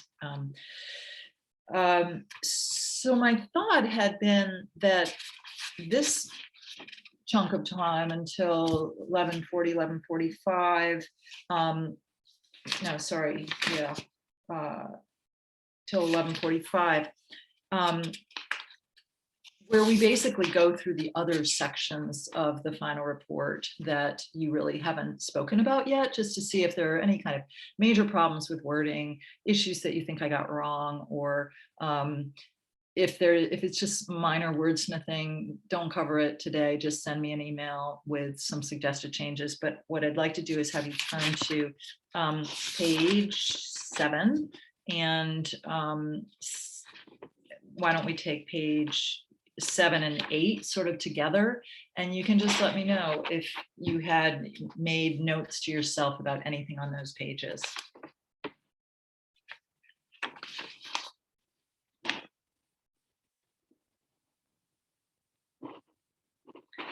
There was a fair amount of work that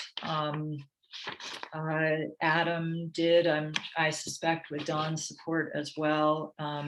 I had a lot of back and forth with Adam on the tables on pages 9 and 10, and I think the wording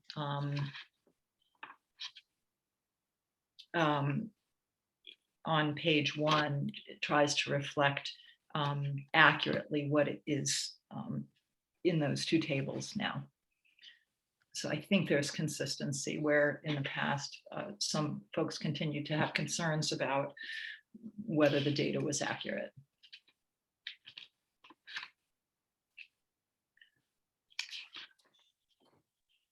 Should we move on? Any thoughts at all about those pages? Okay, go ahead, Ivan.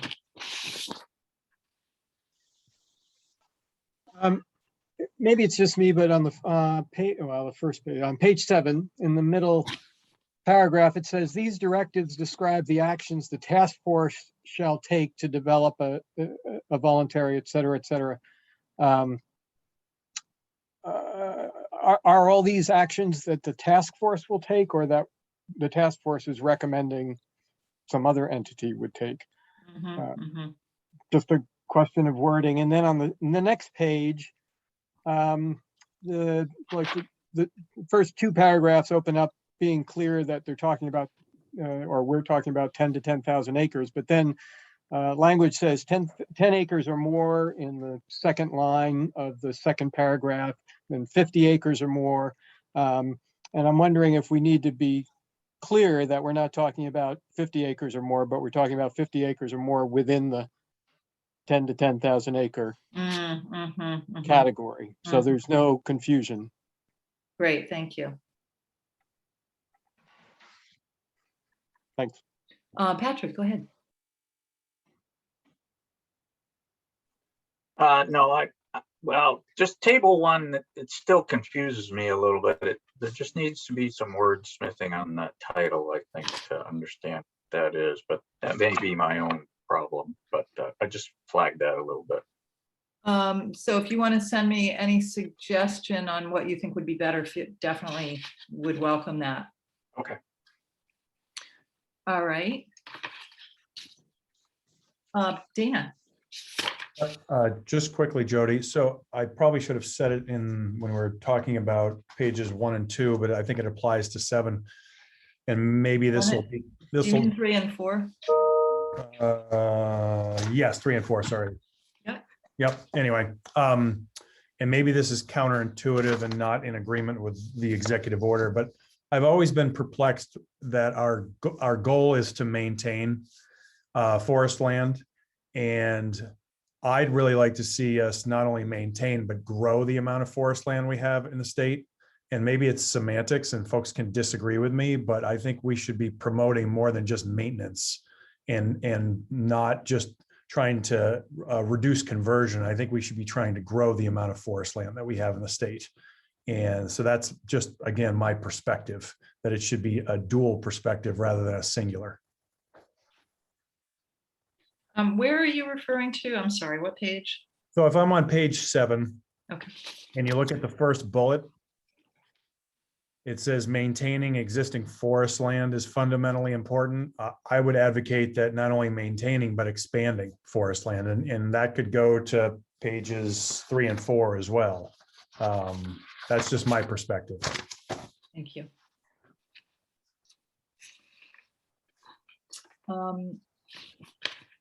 Any other comments on this section before we move on to, I think we have essentially covered section 3, which is page 11. Tom, go ahead. Thanks, Jody.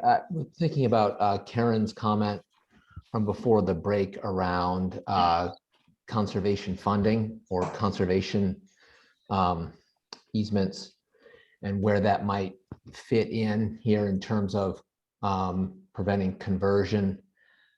So I think, it's possible that it could be shoehorned in to page 7. But also I was thinking that it could also be highlighted down in page 14 as well, when we talk a little bit about financial incentives. And again, that would be toward the conversion piece. There's new funding opportunities both at the federal level and the state level, and it feels like we should tie that to this program in some way. Do you mean page 14 or 15?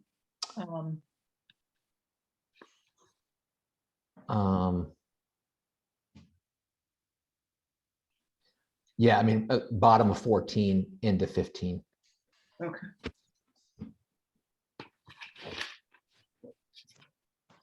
Okay, thank you. Barry. Yeah, I just had a quick question for the table 2 on page 10. Maybe I missed a discussion on this before, but what are the definitions of the FIA stand size classes? Large, medium, and small. I think that ought to be in there. Dawn, are you on the line?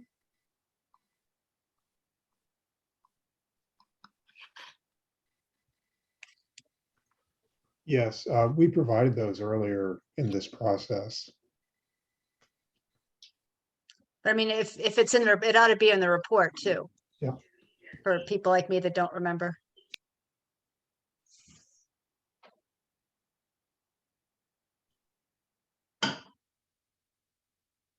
That's it. Go ahead, Karen. Well, just to perhaps emphasize a point, if you look on page 10 in the text, the top, as an illustrative example, I'm kind of in the middle of the paragraph. Based on this data, the task force estimates that implementing management practices that shift 1.5 million acres of poorly and moderately stocked land to well-stocked could increase, and then it goes on, and that we don't now have a practice to increase stocking on lower stock land seems odd. So just illustrating why that's, I think, should be in there.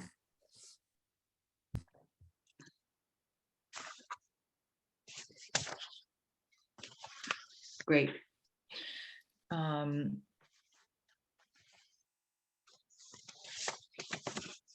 Anything else in this section?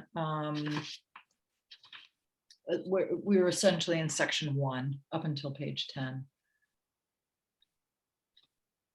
Okay, let's move on to, number 2, I think was just intended to ensure that that review of data took place. And so I presume there wouldn't be necessarily any major changes to that. Section 3, I think we have covered. And I will modify that based on, the revised list. I'll import a revised list into that. And so, is there anything further that you want to talk about in section 4, the pages 12 through 16, that we didn't talk about prior to the break? Anything to circle back to there?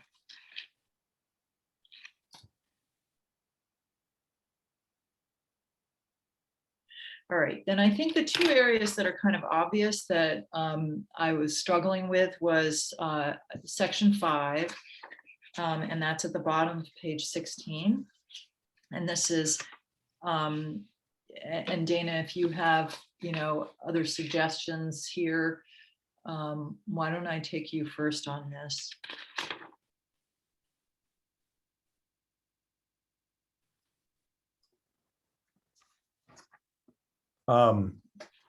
So I would, on that first bullet, I think that's fine. I think I'd want to see what I mentioned before earlier this morning.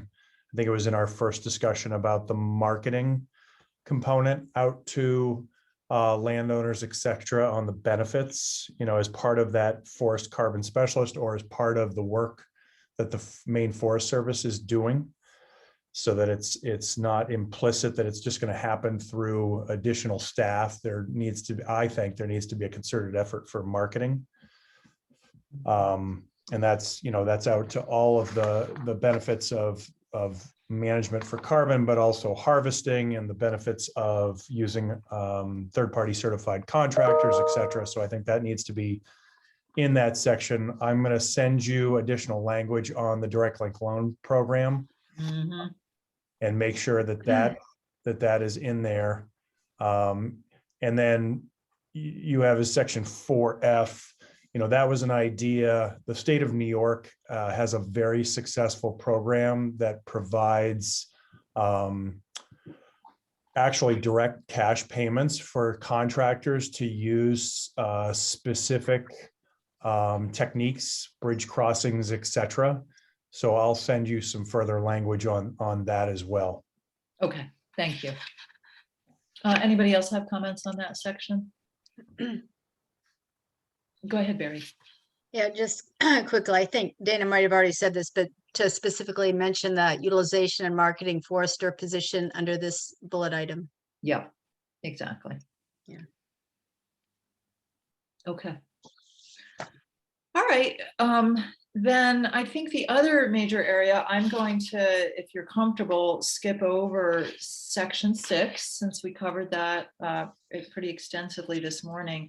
I was at a bit of a loss on section 7, because I think there was, Patrick, push back, please, if you disagree, but I think you've been really clear right from the start of this process that you've been, not wanted the conversation to bleed into too much discussion about large landowners. So I was struggling a little bit in terms of what to include here, because I don't think we've really talked about it all that much. This is at the top of page 20.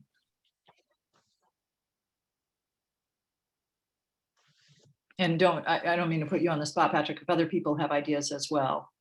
No, I don't. I think as long as, I think if it's what can we gain from what the large landowners are doing? Is there anything we can coattail on to that process?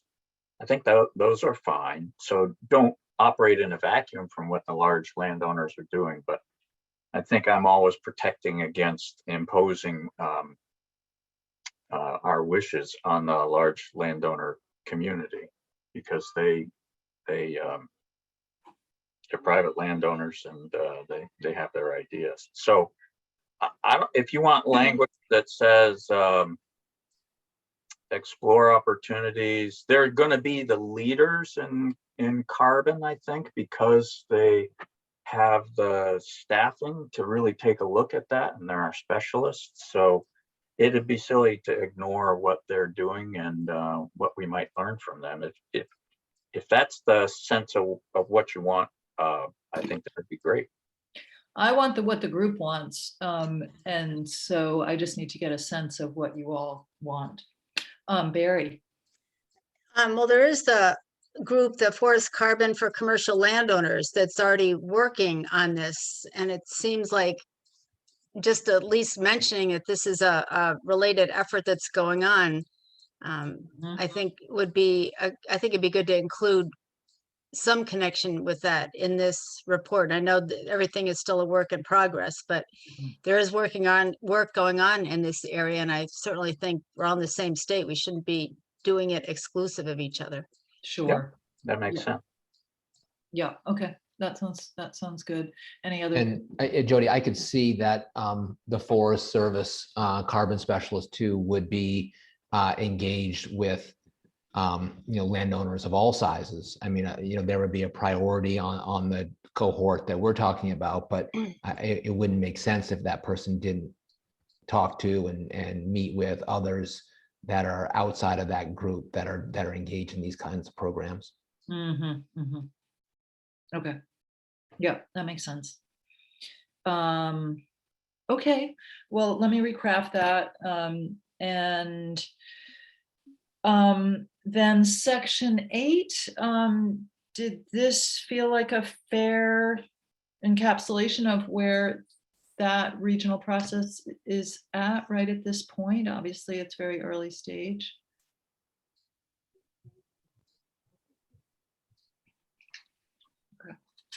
Well, Sorry, who's? it was me. I figured out how to raise my hand. There we go. Patrick and then Don. I may have gotten that in the wrong order. Yeah, no, I think I'm cautious about the regional approach. Our industrial forest land base is really unique, and I don't want to say we could support conservation management on scales aligned with each state's greenhouse. I think we remain open to the discussion, and we examine it and see if it's the right fit for us. I wouldn't want to go beyond that. I think that's what I wrote. Okay, well, I just want to make that clear. So if I've got specific language, I'll send it in to you. Okay, thank you. Don. Yeah, just a quick question as to whether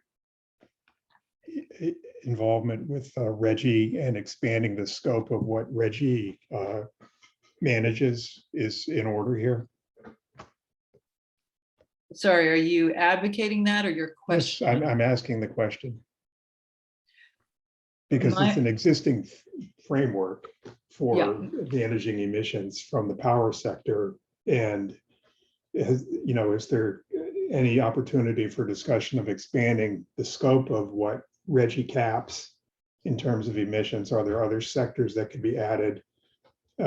This isn't I think 11 or 13 state effort. Yeah, thank you. Certainly has been brought up in general in regional conversations. Tom?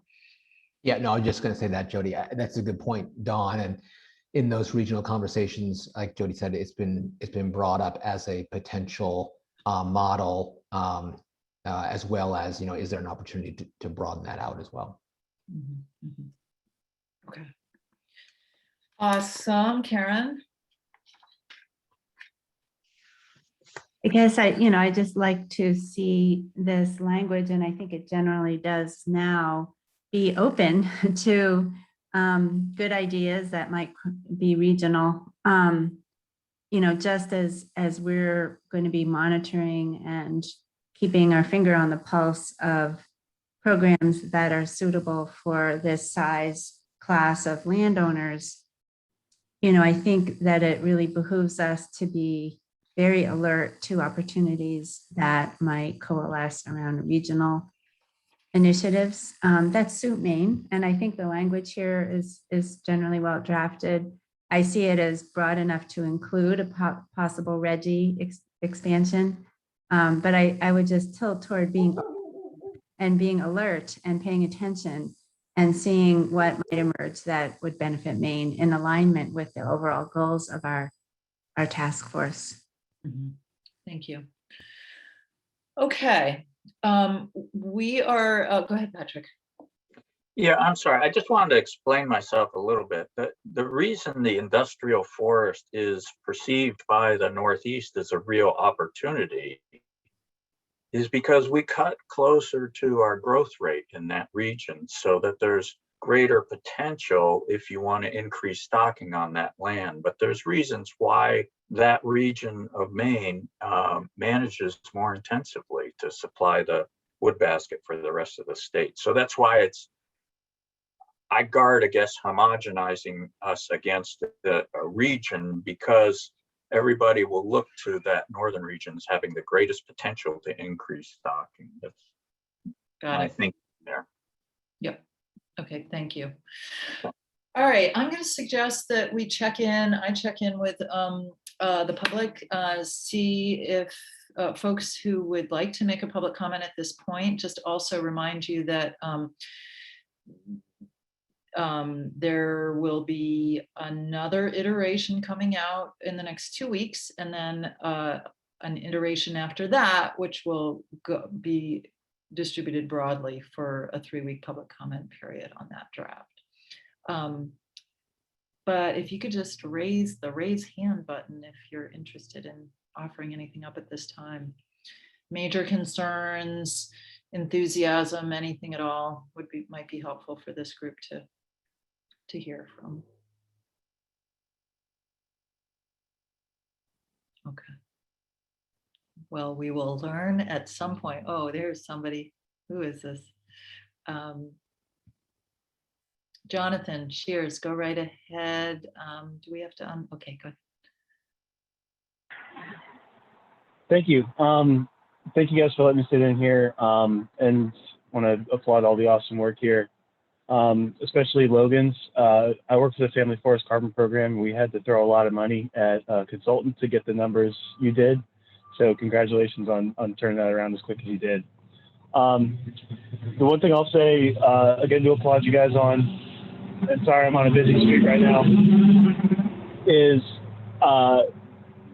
I think we kind of started out in conversations here where there was a sense of it's an either or, like the state has to be the project developer for a carbon program, or you guys have to embrace the many different private initiatives that are out there. And instead, I'm hearing a lot about how a state program could be complementary of or cooperative with some private initiatives like the one I work on. And that's really great to hear, because at the end of the day, that's what's going to maximize opportunity for landowners. So I'm looking forward to the public comment period. I want to provide some more detail for you guys on different ways we think that a state program could be complementary of private initiatives that are out there.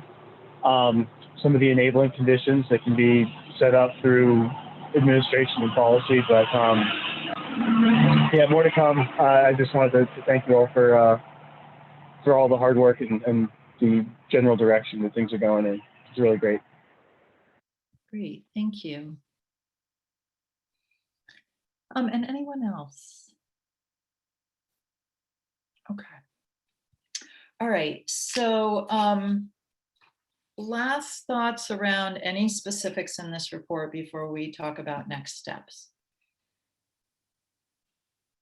Okay, so Tuesday of next week, close of business, if you could send me a Word version, if you want, if you're happy with the conversation that's been had so far, I don't need a document from you, but if you'd like, a redlined Word version would be most helpful, and I'll start importing thoughts that seem like they align with conversations that you've had today.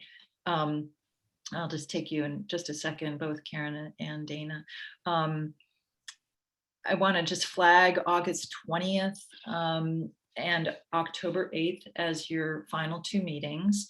Encourage you to think about how to share not the next draft, but the draft after that with your membership, your constituents, to get the word out as broadly as you can, so we could solicit, so we can get as much public feedback as possible. We'll, as I mentioned, Tom, Gordon and I will put together some compilation in the same way that we did for those of you who are on the Natural and Working Lands Work Group, that organizes them in a logical manner, so you can work through those edits quickly, I hope. Karen, go ahead. Just 2 quick points of clarification. So the points I've raised verbally today, I don't need to resend those to you. Is that correct? I think that if you have specific wording that feels important to you that relate to what you mentioned verbally, I would welcome it. I'm certainly going to scrub this tape and listen to it again and get down everything that I can, but the more detail, the better. Okay. And then I didn't hear the final meeting date. October 8th. It's on the agenda and it's in the cover email as well. And it's from 9 until noon. And yeah, and what I neglected to also say is there are a couple of other follow-ups, and then I'll take you, Dana, that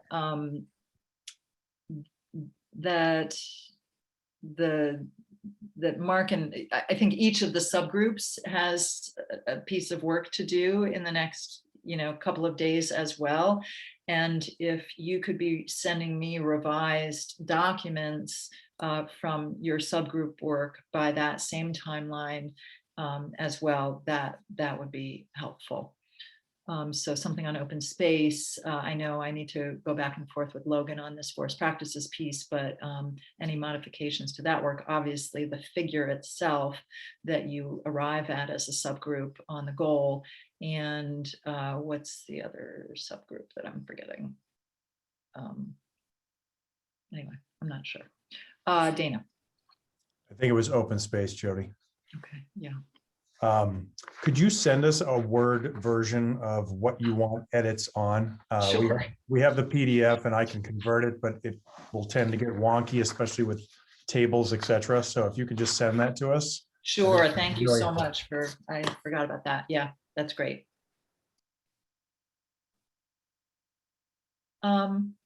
Okay, is it possible that we're ending early? I think we are. Thank you all so much. To be continued, and Amanda and Tom Gordon and I staying on the line, or at least taking a break and then picking back up in a few minutes. Maybe could we pick back up at noon instead of 12:15?